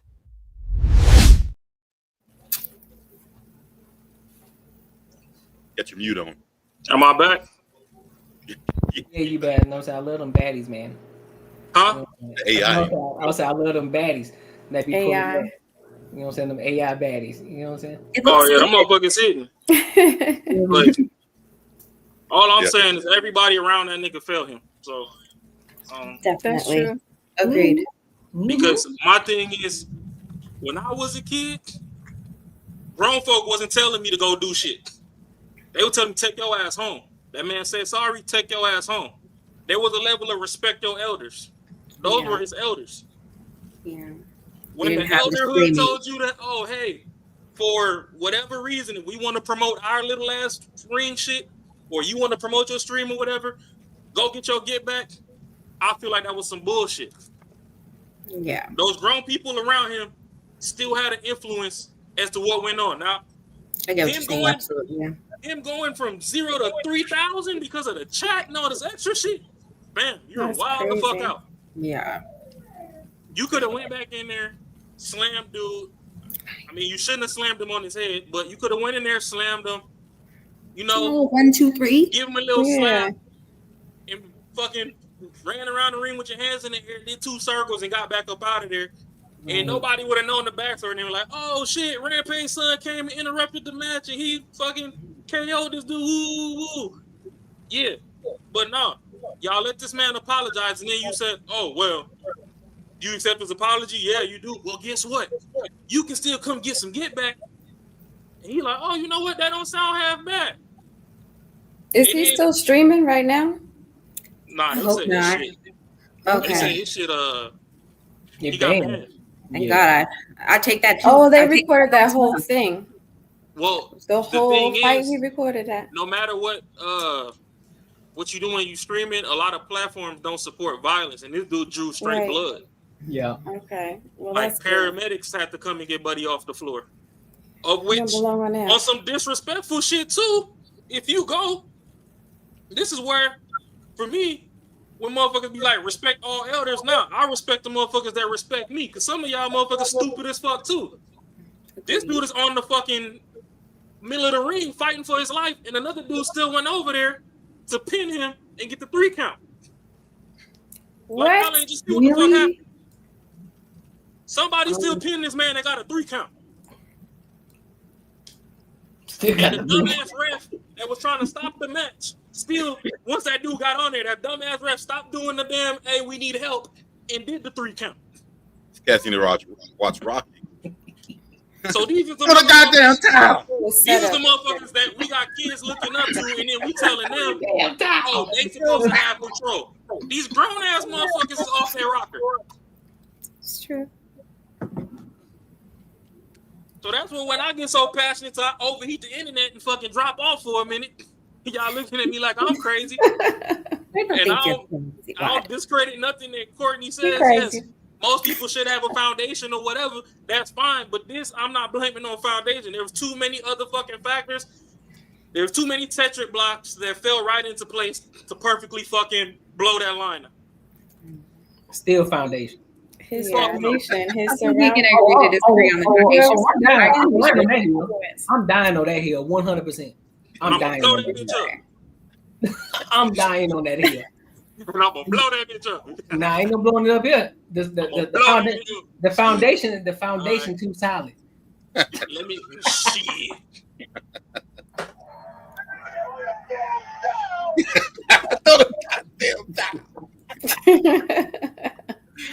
They need to watch this shit. Oh God. So listen, man. Make sure y'all like, comment, subscribe, and make sure y'all hit that bell notification. So let's go to the last topic tonight. This is the one that J Ben sent, man. Yeah. We about to get into this one. I don't know how y'all gonna react to this, but this black community, nigga. Oh, I'm standing on it. I'm standing on it. Oh God, I'm standing on it. So listen, I want to ask y'all before I actually play the video, I gotta ask y'all a question. So, with the HIV rate going up in the black community, who do y'all think? Okay, let me rephrase that. I don't want to say who y'all think. I mean, because we already kind of know who it is. What do you think the actual cause of the HIV rate going around? What do you think is caused by? Recklessness. In regards to what though? Everybody just having sex with everybody, and not being careful and protected and actually getting tested. There's very few people that are getting tested before they sleep with someone. Absolutely. Wearing protection. So I don't know. I think it's going from two sides. I mean, it is. Yeah, I feel you on that one. I feel you on that. What side you thinking, Marcus? We want to fight. We about to fight. I know it. Oh wait, sorry. I was talking about the protection part. I don't know where you were going. What are we talking about? No, definitely the protection. But it's going from two sides, man. It's a lot of women out there who will just love when they get attention, and that's what's happening. They're trying to be like dudes. I'm just saying they rolling like dudes, and then you got dudes being dudes, fucking other dudes. You know what I'm saying? So like, you know what I'm saying? So you got all that, and I mean, you're blaming women for the spread of HIV right now. If they got it, they spreading it, and that person. Who are they getting it from? Who are they having sex with? Y'all cannot blame one gender. That is insane. That is absolutely insane. It's both of them that's getting it out there, men and women. Both. I think you can blame women. No, you cannot. Yeah, no, you can't. Before y'all will take accountability for yourselves. That's absolutely ridiculous. Who No, are they having sex with? That's crazy. See, the reason why I say you can blame women. You can't blame a gender. That's so a woman can't give a man. A woman cannot give a man a sexual disease. Y'all women are uncontrollable nowadays.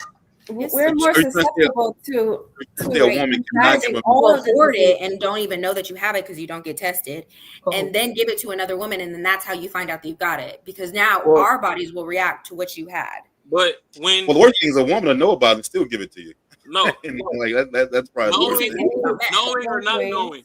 I guess you can. got. Well, we didn't get tested. So we didn't know. When you fucking makeup artist, food, light bill, phone bill, car note, and that dude is only fucking you, who do you think spread it more? Get the fuck out of here. What are we talking about? You sound crazy I need us to run this clip because this makes no fucking sense. Y'all are wilding out right now. That's so disgusting. You shut us up on that one, Courtnee. You set the men up on that one. I ain't set men up. It's one common denominator. These girls, they're gonna 100% say women ain't got street, but y'all are going straight to us because women are hoes. That's why it's being. I literally said it's dudes too. I said it's dudes out there doing it too. But what you started with was, well, it's because the women are that's out what I'm more, saying. and then they find out before we do, and then they do it still. It's No. I said, okay, I said you first, but I also said who's out there doing it too. Wigging out. See, you only catch one part of that. You don't catch the other whole thing. Okay, well, you omitted the other part. only thing that was important, I said women. Yeah, I got you. I think women are responsible. Y'all don't use y'all intuition when it's time to All get you do every single episode is talk about all these asses, and you want to knock something down and throw something against the wall and do all these things. And you talking about women is the fault? Absolutely not. Absolutely we can't even take not. you to yoga. Absolutely. I know we can't go get coffee without trying to get knocked down. I'm knocking that booty out the park. You hear? But thank you. Dead ass. The problem is you gotta vet the booty before you hit it. Y'all ain't doing that neither. Good night. A lot of women just want to see Y'all the ain't deep worried print when about they shit. going. No. Y'all ain't going to no damn doctor and requesting papers and signing off and doing all this. You just knocking it down. Hop in the car, you getting it. If I see how you move, this guy. if You can't denying- tell if shit. you denying coffee dates and pulling up to every crab boy that get offered, then I know it's fishy over there. You stupid. You can't tell. Oh no, you can tell. You cannot Now, tell. whether or not you want to fucking pay attention to the signs, that's a different thing. You can fucking tell. Ain't no way. Oh yeah, you know. All right, well, let's go ahead and get into it. Because it usually looks crazy out there. Hold Let's get up. into what's going on in other news, folks. We are kicking off with a pretty sobering statistic. Black women accounted for 6 in 10 new HIV infections in 2016. Now, that's according to 2016. Black women continue to be hit hardest in comparison to white and Hispanic or Latino women. Now, one of the reasons, well, lack of knowing your status. The CDC didn't give any specific ways it planned to address this problem, but let this be your reminder to get tested, folks. Know your status. But hold on, ladies. But hold up. Like, no, this is going into another video, so it's a two-parter. So I had to play that first one first, and then I'm playing that damn video. Now I'm playing the second one. Listen, I'm telling you, I might be kind of on y'all side. I might be helping y'all situation out a little bit. That's why I asked you. Hold on. We know what your loyalty is. Baby, are you sick? Talk to me. Are you gay? How you gonna ask me a question like that? How do you marry a woman and then turn around and let a man bend you over? Ain't nobody bending me over. Oh, so you doing the bending? Is that what it is? I'm saying that your husband is a man, Joe. Just a man who enjoys having sex with another man, Joe. Enjoy being yourself. When I get back, I want you gone and take your HIV with you. Tell me, baby.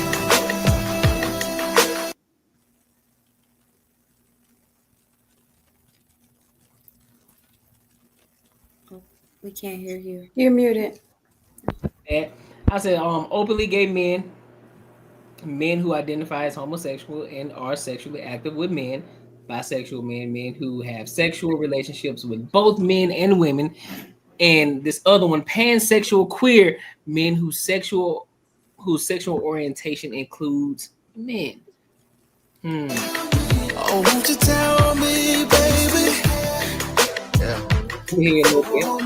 I hear you. And divisive narrative spreading in our community is the idea that heterosexual black men are the primary drivers of HIV in the black community. The talking point shifts depending on the argument, but the latest movement of the goalpost says if heterosexual black men got tested more, their HIV numbers would be higher. That is not only misleading, it is scientifically inaccurate. And today, we're going to look at the actual numbers, break down who's the most affected, and talk about why blaming straight black men for the HIV crisis is dishonest, divisive, and harmful to our collective health. For starters, yes, men in general go to the doctor less than women. That's not news. But the CDC's HIV numbers are not based only on people who walk into a clinic for a test. The CDC and state health departments use a three-pronged surveillance system. The first one is confirmed laboratory reports of HIV diagnosis. The second, anonymous population testing surveys. And number three, mathematical modeling to account for people who are HIV positive but undiagnosed. Modeling is a process that uses math to represent, analyze, make predictions, or otherwise provide insight into real-world phenomena.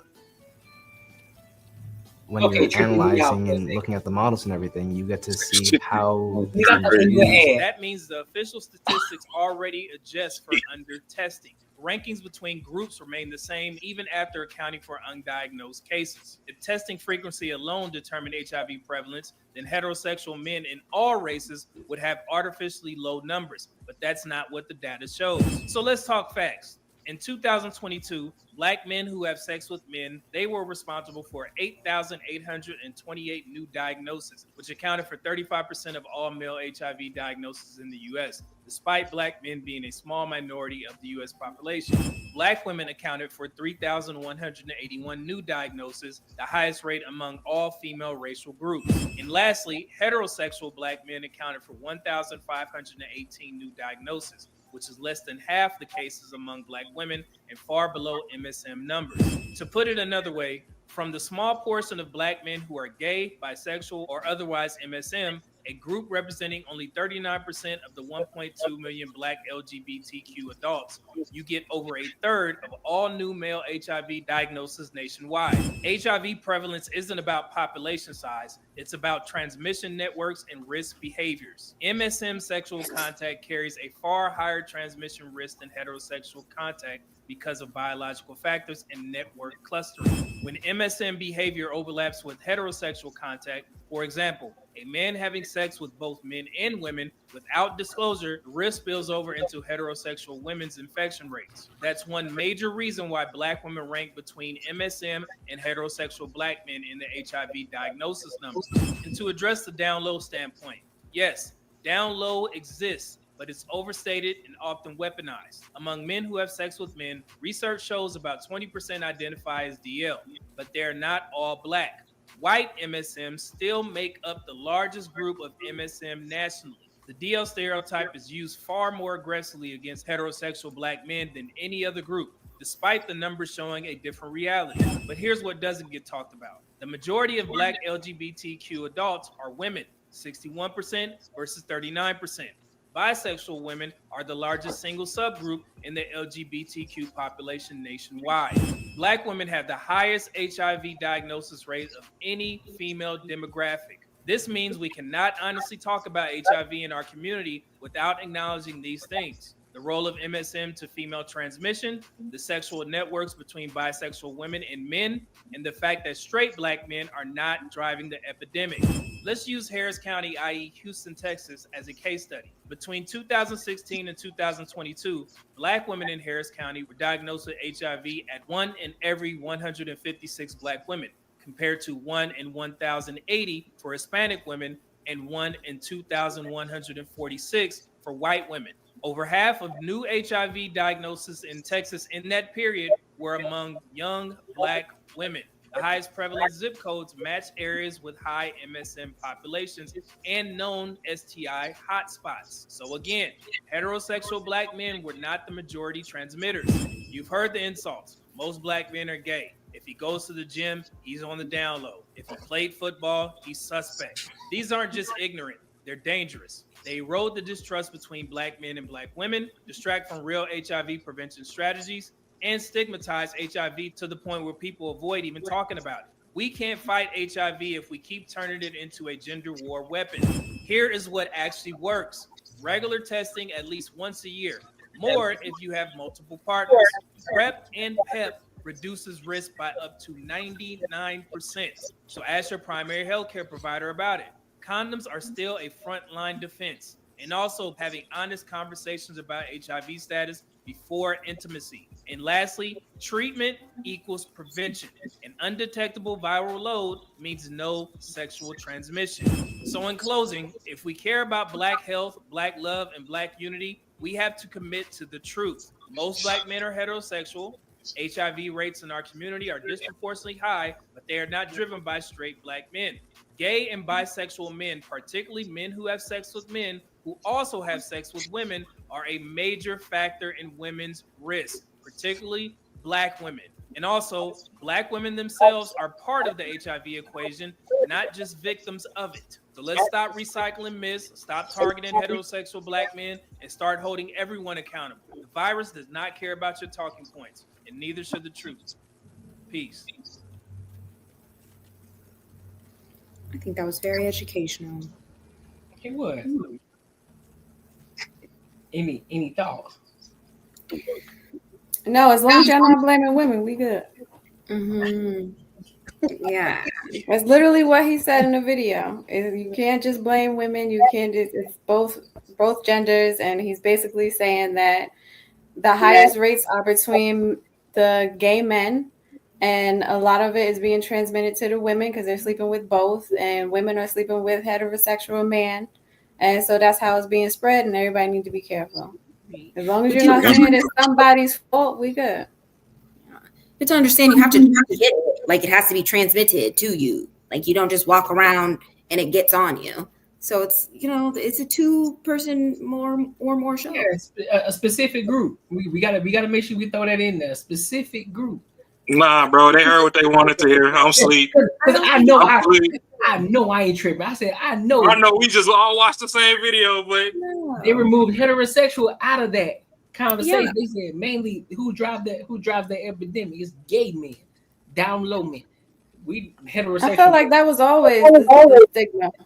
Yeah, I don't think anybody's thinking that straight men are. Well, that's the thing though, because a lot of people look at just men in general. They just say men are the ones that's driving this HIV. Nah, it's them down low niggas. It's them booty warriors over there that's doing that. It's the booty warriors. It ain't this heterosexual males that's doing that. And then a lot of these women who, I like my man to be feminine, I like, the ones who like to get pigged and shit. When y'all want to wear this, and y'all bent over in the butt and shit like that. You know what I'm saying? They like that type of shit. Therefore, them the ones that's giving y'all that shit. I like the one that listen to me. I don't know too many females that like feminine men. I don't know too many. You know what? That is so crazy to me. That is so. I bet all men here can fucking back me up or attest to this. I know you've been with your girl before, and you may go out to dinner with some of her friends or whatever, a couple, double date or whatever, and they're like, and you're like, hey, it's gay. Like, what? I don't see it. Gay as fuck. And you like, and the dudes and the women just don't see it. They like, I would have never thought that. Like, no, he doesn't come off like that. I'm like, are you shitting me? For real? So y'all saying like y'all don't like feminine men? Y'all get out of here. Nigga, I be looking at. Y'all don't even know. You don't even know. Looking at the neck movements, the hand movements. Right. I look at all that. I like you say the nigga move his head. You saw that neck movement. You saw that. Can't sat up here and lie to y'all. She ain't lie to me. Some people have good gaydar and some don't. I think on that. Ain't that good though? They really ain't that good. I'm gonna need you to get a good one off eBay and mail it to Kay, because What you talking about? Leave her alone. You talking about you don't know no girl that like feminine men, but all y'all women running around here with gay best friends and shit. No, I'm talking about to be in a relationship with them. We enjoy friendships with them, yes. But to be with feminine men, I don't know too many women that really enjoy that. And they be fucking them. I'm sure they're out there, obviously, but I don't know if that's like the point. They don't search for a feminine man. Not all of them, Kay, but they be fucking them gay friends too. I think the men have to say it. I'm just saying they have to come out and say it. I'm gay, and then you're like, okay, that's feminine. Well, but dude could be hella feminine, and you're like, no, he's straight. He manly as fuck. And you're like, what? I don't know about that. Yeah, I'm telling you. But where you see how he is emphasizing them S's over there. Them S's is way too hard right now. I don't listen. It's like he's just nice. It's just little indicators, man. It's a small indicator. We got to pay attention. He got a lot yeah, of that leg cross knee to knee that they be trying to say is fuck shit.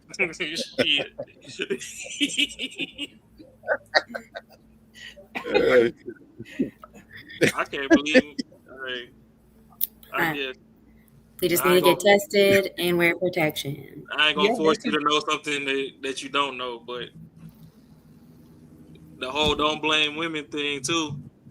I don't know. I didn't blame them. The bar chart did. It's a mutual exchange.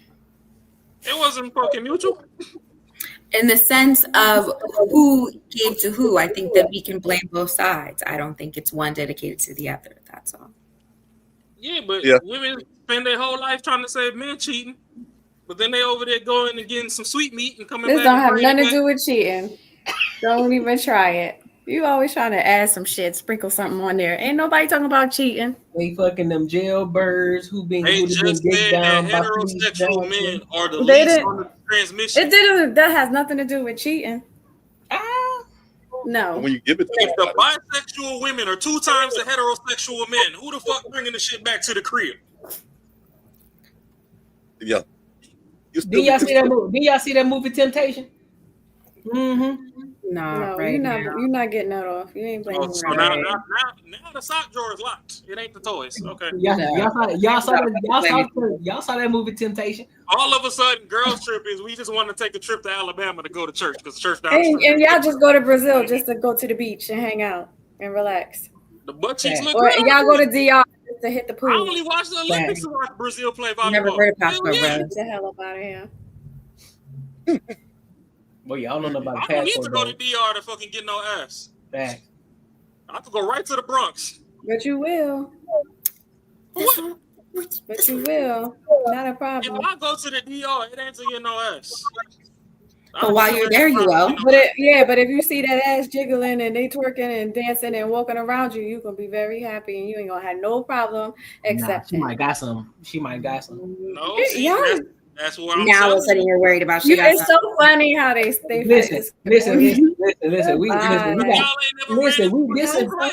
We disciplined with the D, man. It's not my fault. Y'all ain't never ran into a true player. Y'all run into the motherfuckers that's thirsty Good with some night. Gucci hoe. I'm right there. Let's not get it twisted over here. So I can take my time. But y'all were just talking about if somebody got some money, they gonna go and cheat. Or if your girl ain't giving it to you, you gonna go and cheat. Now all of a sudden you got discipline. Right. If your girl ain't giving it to you 5 days ago, you gonna go out and get the next one. But now you got discipline. Hey, 21 times. 21 times a month. 21 times a month a man got a plan. So listen, if you ain't 21 times, right? And then you gonna cheat, right? And then you gonna cheat. So yeah, no. He gotta do it. He gotta do it 21 times. So that means you don't have that issue. Y'all do. The 21 time thing. Hey, right, and that's why they cheat. But they don't cheat though. They got dick control. But it's all protection. Protected. You don't even look. Hey, but if he rub one out, then he gets sex. He's a sex addict. There's no judgment on what you do. That's already accepted. You know, y'all can. But when he tell you like, look, man, I need you to bend it over real quick on the counter, like, nah, I ain't in the mood. Well, you better get in the mood today. 21. If not, you gonna cheat. If not, you're going to cheat. Black men don't cheat. Walking through the house, 21. Just remember that number, 21. The bar graph shows you black men don't cheat. Yep. That don't got nothing to do with cheating. That you can't just change the bar graph. And it can't life was different. He just gonna put a new label on it. 10 years later, we're talking about men don't cheat. Cut it out. Listen, all you know, heterosexual men are the last, and they the least. If the heterosexual men were cheating, their numbers should be higher. In 2010, they got nothing to do with cheating. Tell me about 2015. Let's see where we're at. And I want to see equal. I want to see 80 women and 80 men. And I want to see who comes out. Oh, so that's what we're doing? I just want to, well, according to y'all. Just because y'all play like that rules during the forbidden food don't mean that y'all numbers drop. I bet. Gotta be equal. Let me look this up. Hey. No shit. You might have to go with 2024 since 2025 isn't over. But I just want to see. Don't worry. Playing field. Don't worry. 2025 ain't over, and they already talking about how they blowing the fucking numbers out the water in Houston. Yeah, I did hear about Oh Texas. yeah, that's crazy over there. Is it bad? Yeah, They Texas just is moved the highest. the hell out of Houston. There's a couple places I think on the East Coast too, but Texas is winning. Well, shit, DC been a hot spot since Land Before Time. What's As far Atlanta as- looking like? That's supposed to be the capital. Yeah. Well, Atlanta took the Francisco. crown just because more black people moved there, but DC, at least when it comes to black people, DC was kind of up there too. White folks, they got San Francisco on lock. That's why the train go through the middle of the street and they running trains all through there. They got that shit locked the fuck down. But yeah, motherfuckers realized that they was too broke for the East Coast, started moving to Houston and blew that shit out the water. I did hear also too. I don't know about the statistics on it, but I did hear a little chatter too about the shot and from the vid and HIV. I heard there was some possible commingling there too. Don't know if it's true, so don't come for me. It's just something I heard. No, ain't nobody finna come for you on that. I mean, I never trusted petroleum-based medicine to begin with, so It just needed some time to simmer. What? You know, play out first. Some motherfuckers think it's undetectable now, so they don't really give a fuck. It's kind of crazy. the thing is, a lot of people that don't get no ass, they gonna jump at the first fucking panties that they get to sniff. If you take time to watch people's behaviors, you'll know, like, I'm gonna skip that one. That one, all right, we could go. I done had it happen in my friend circle before. I done seen a shorty, she was bad. Just like I talk on this podcast, booty fat, coke bottle, whatever, titty jiggling. I was like, damn, I really want to, but something is off. Then I had got some word through the grapevine. It was a dude that she hit that I know that had burnt about 3-4 times. So I'm like, yeah, I'm straight. I had another homie. He went with his move. He went through with it, and sure as shit, that motherfucker was on them pills for a little bit. Boy had a little drip out the tip. Pause. So yeah, that's cool. A lot of people open, bro. That shit happened to me. I ain't telling nobody. Yeah, if you fuck around and got some snotty piss, that's on you. I ain't never caught nothing. And I talk about the most ass on the internet. So as of 2025, they're saying that it's still men that's leading it, but it's Say it again. I'm so sorry. I didn't hear. Hold on. Don't it's bisexual and gay men that lead it, and then women are next in the 18th percentile, and then the other 7% are injected. You know, like Easy, allegedly by a woman. This nigga. What about you? I'm about to tell you. No. Look, I got it. You got it. Shit. That's how they go, man. I don't know about all that part, but hey, I'm telling you. I know y'all. I don't think y'all that cool. We just gonna let blood out of our arm and put it in yours. Oh hell no! It might be in the spaghetti. Hey, yeah. Oh Lord! You know that's not part of us. That's not our forte. I don't know. Y'all can be some demons. Y'all can be some demons. We are, but that's just not part of ours. That's a different one. I thank you for agreeing with the fact that y'all can be some demons. So y'all heard it here. Y'all heard it on camera. Oh, if you cross, folks can get ugly. Absolutely. See? No. I don't know. But see, so that boils back down to the fact that a lot of shit that goes on between genders and all this other stuff is projection. That shorty trying to call you DL because she on the DL. She over there with Saucy Santana giving them dome. Women don't have to be DL and bi. Are you crazy? Everybody eats that shit up. Yeah. They're trying to hide it. It's still gay and bisexual. Actually, Kay, I would love to agree with you, but there are certain women that want to portray that they're straight and do hide the fact that they have girlfriends and all this extra shit. So it is still down low. It just means that you're not on Front Street with your business. That they be munching carpet. So that's still DL. On their off time. These girls, shit, I done been all through Reddit and read all them stupid ass stories. These girls, they've been married 20 years and they best friend, girlfriend, they've been together 16 years, and that's why they take 10 girl trips a fucking year, because she was tired of his shit and shorty eat her better, so she rather go on this cruise and go get munched out and come back, because Buddy say that he just absolutely ain't gonna eat it, but she still like pipe with a heartbeat. So that's crazy word. It happens. Poor baby. So women, I mean, yeah, don't get me wrong, men like watching fucking women scissor kick. I don't know what it is, but it is what it is. That being on being crime just be doing something. They be doing that. They be doing that 4-legged reach back and spread. You know what I'm saying? Man, This is nuts. Y'all the are ultimate slug wars. Slime trails everywhere. No, I'm just- Oh my God. right. I think the reason why it don't bother guys when girls are gay is because both of y'all got internal features. Y'all not necessarily penetrating nothing. Yeah, y'all can use fingers or whatever that sound cute, but y'all not really. Guys, when guys is doing shit, that shit is wild. Like, you spinal tapping somebody. That is weird.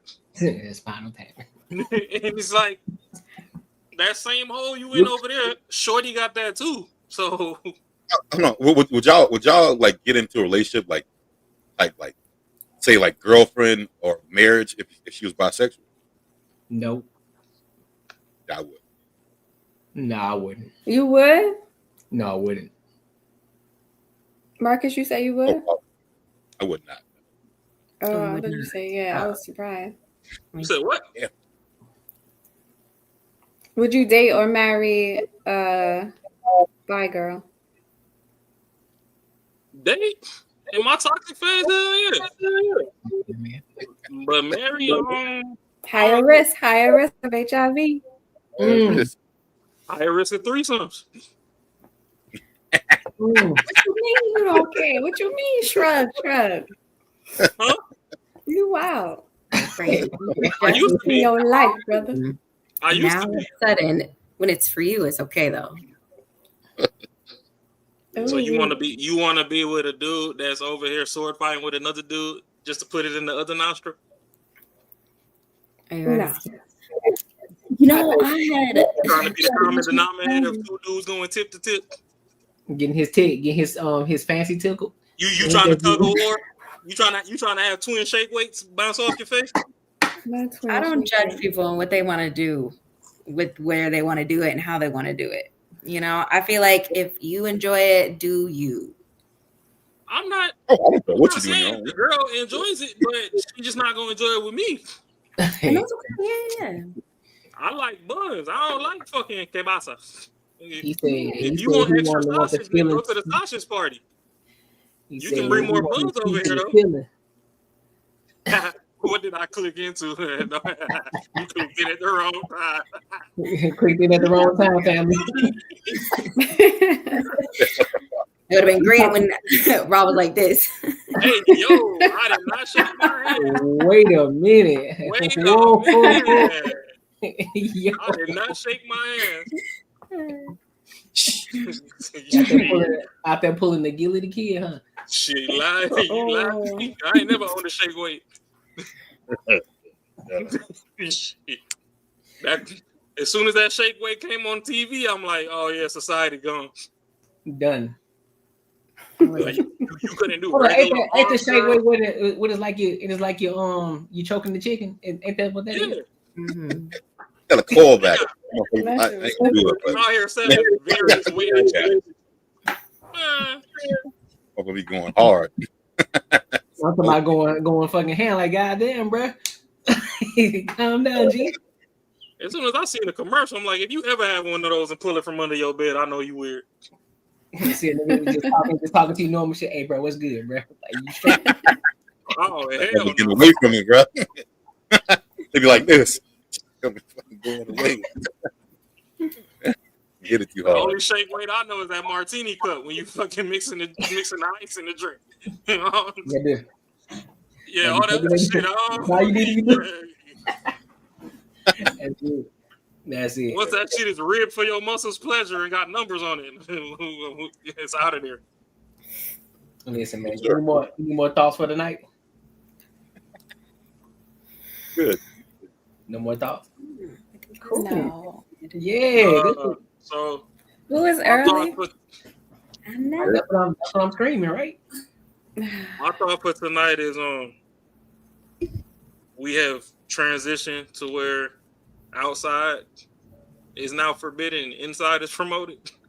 So a lot of these kids lack a lot of guidance. So if you have kids, please just be responsible for the kids around you.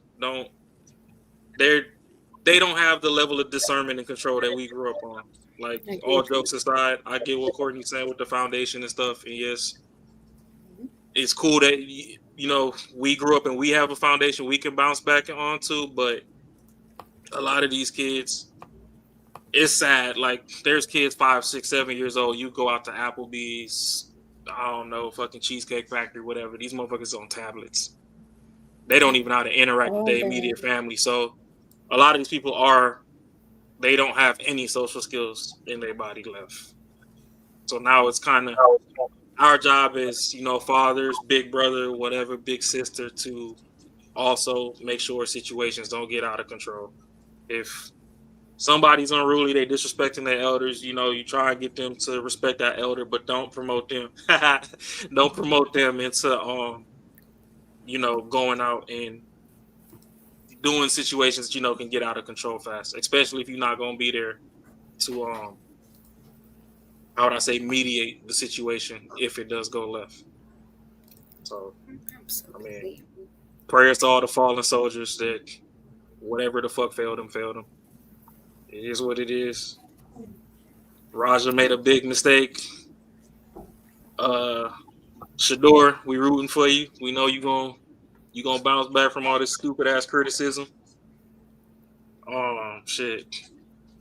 Fucking both of LeBron kids. Like, y'all got room to grow. Andrew Reese, we love you. We gonna get these jokes off, but we love you. You just gotta shoot in the gym a little bit more. Nothing silences a hater or a critic more than results. So just look out for people around you. Community is dead. Everybody keep getting on this internet talking about black community, this, whatever. Y'all motherfuckers have killed the community. Y'all don't want people to even talk to your kids. But just know if your kids is around me and they're doing some fucked up shit, they might fuck around and get popped. And if you got a problem, I might pop your ass too. Because you should have these people outside knowing how to interact. You started off so well. You did so good in the beginning. About abuse, but it's not abuse. But if you know that I know that we know that your kid was over here fucking up, just like if I drop my kids off at K house or Ashley house and they fuck up, you got full rights to pop them little motherfuckers and tell me what the fuck they did. I'm gonna tell them about themselves and I'm gonna tell you about them, but I'm not gonna put my hands on them. I mean, you're gonna get them. And that's you. Don't send yours over here if they can't get popped. I won't. You let me know. They will say right over here. When I was a kid, it took the community to raise the child. Absolutely. I'm not saying fucking body slam the kid and fucking knock the wind out their lungs, but if I tell you to reach your hand out and I give you 2 slaps with the chocolate on your palm and tell you, hey, quit touching shit, that's just that. Or we could just go to therapy, so we can regulate our anger. Oh, you got to kill him. You got to kill that man over there. Not therapy.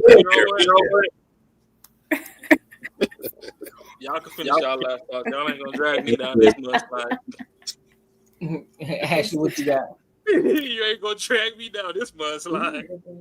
Yeah, I think what Ross said is perfect, minus a few things, and I do agree with going to therapy. I think it'll be helpful for everybody, not just him, everyone.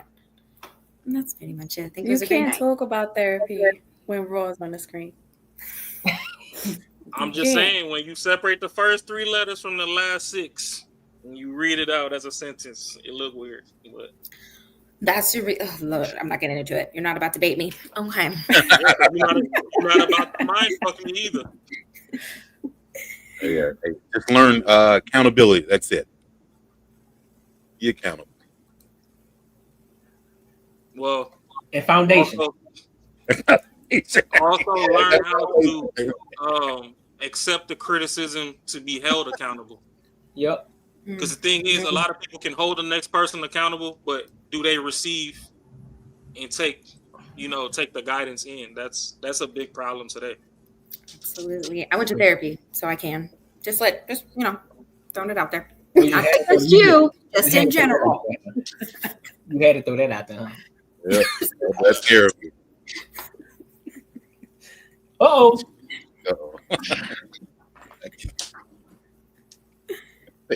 The mask on, huh? You falling out the chair. My bad. I didn't mean to do that. Oh, here they go. They got to bring out the toys. Oh, there's another one. Oh, I love it. Except the I'm not trying to squeeze my fat head in that fucking mask.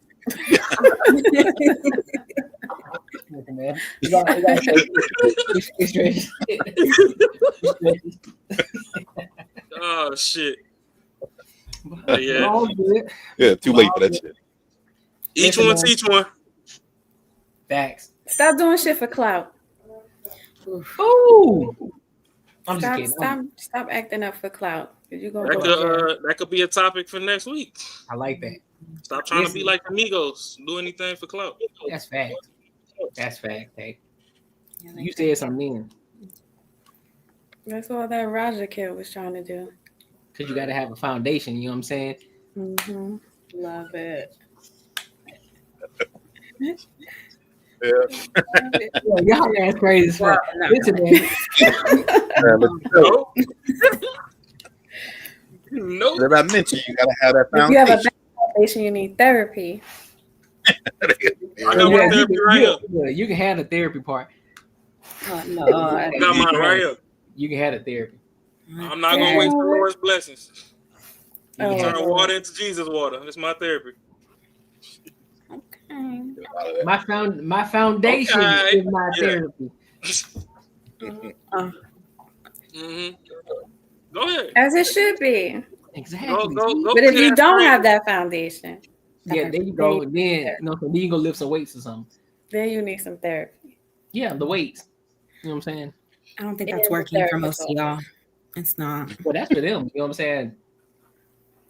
That's for the Works other for you. people. And that's good. That's for them other people like Roger and say, you know me, like I got a foundation. I'm grounded. I don't need that shit. I outgrew my sins.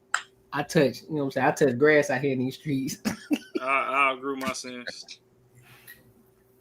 I just need to be in the ambiance of good conversation and big booty women. There you go. Well, they can't just look. They can't just be big booty. They gotta be pretty too, though. Like you can't just be having no booger wolves out here. I ain't trying to talk to Shorty. I don't need. She could walk off. Nah, you can't be a wolf. Man, that thing could walk off into the sunset. This is why you get so like rah about women. This is why I'm telling you should have more of that higher in there, so then you're not so caught up in the lower ones. What are you talking about? You're married though, aren't you? Hell yeah. Oh, okay, then you just be talking. Okay. Yeah. You just be talking. I'm talking about that ass though. All day. I'm talking about that gluteus maximus. Them glutes. But you know what? Let me quit being toxic, because little booties matter too. So if your back don't cast a shadow, that don't mean you're not pretty. Don't be out here getting BBLs and shit, because nobody takes those serious either. Facts. And then they stink too, I heard. Oh Lord, don't start that shit again. Yeah, oh, my apologies. we ain't gonna talk about the scent trail. I misspoke. No, I mean, realistically, a beautiful woman is a beautiful woman, and it's not all about looks. I mean, your brain still plays a factor. It has to tie in. Okay. For me, there's no such thing as a 10. If you a 10, you one of them rainbow people that got top shelf with a pole. But we're not gonna get into that because y'all all going, well, not these women, they're naturally beautiful, but all the women that like need to go see them people that Ashley was talking about, but go under the knife instead. Y'all all going to the same doctor, so that's where the lines is getting blurred, y'all. Do they need therapy or? Yep, they need. Now they need a different type of therapy. They need whatever you recommend. They need that special word. They need that special word. Really, I don't really think that a lot of them. Well, I guess they might give you tips and tricks to do whatever the hell y'all do, but realistically, they need to just learn how to love themselves. Like, stop trying to keep up with the Joneses. That's where a lot of their stuff. They grow up, they think that shit's a certain way, and a lot of people get stuff misconstrued. Yes, I'm a double tap on a fat ass on IG. That don't mean that I want that fat ass next to me for the next 20 years. I might borrow it for the next 20 days, but I don't need it for the next 20 years. Damn, 20 days. You're part of the problem. I'm not a part of the problem. The problem is y'all see stuff, and it goes back to that communication earlier. Instead of coming to talk at the right time, y'all have. Instead of asking, oh, what drove you to double tap on this shorty's picture in this bikini? Like, what did you like about her? Or whatever. That's why they're making millions of dollars. And y'all attack instead of trying to ask a question to gain understanding. We could have told you, oh, you know what? I actually just like the full aesthetic of the picture. But that's not what it is. You don't know. You just said that you double tapped it because of that fat ass. Don't switch it up now because she had a pretty face. I'm not switching it up because you don't know. I could scroll through Shorty's page and that picture might have been the only picture I liked, and that ass is in all 10 pictures. Okay. So the background could play into it. I believe. Like, I'm a big car guy. Courtney will tell you. You see when I was at the track the other day and he was like, oh, look at that Lambo, whoop-de-whoop. So it might be a chick and her aesthetic next to the Lambo look good. Mm-hmm. And then she go stand next to that Chevy S10 and she look like a bum bitch. She look like trailer trash. So I might not like that picture, but I like this one. Y'all don't ask. Mm-hmm. Y'all just like, oh, y'all see a shorty and immediately, and not the two of you, but women see another shorty and due to beauty will immediately think like, oh, being in everything in life is a competition. What this bitch got this better than me? And then you start attacking. It's like, okay, it might not necessarily be what you think it is. Yes, your initial point might be in there, but it might have been 5 bullet points that got me to like that picture. You just keep harping on this one. Are 5 bullet points running through your mind when you're scrolling on each picture? Or is it because you immediately see something you like the aesthetic, you double tap and you keep going? Nah. When I slow down, I'm going to study. You're intentional about liking pictures. Yeah. Oh. I am. Oh. Okay. You thought you were going to do a big one and trip me up? No, but don't also remember how you present yourself. Okay. Is, you know, it's always, we have like a good conversation and then 3 words into the good conversation, then it's about a big booty girl. So it's, and I'm not saying that that's who you are. I'm just saying why I asked that question is because men like curves, men like soft features. BBLs are hard. That's why men don't necessarily like them next to them. Like, that shit look good till you squeeze one, it almost break your wrist. And you're like, yeah, you know what? I'm gonna go back to shorty on the squat rack. Like, this shit ain't it. Then when you squeeze and you done washed your hand 2 times and you go to eat that Chipotle burrito and it's still fucking stink, now you done threw your whole food away because you don't know where the stink come from. This is exactly why I think you be going in circles, fool. Ain't nobody going in circles. You never go yourself back around.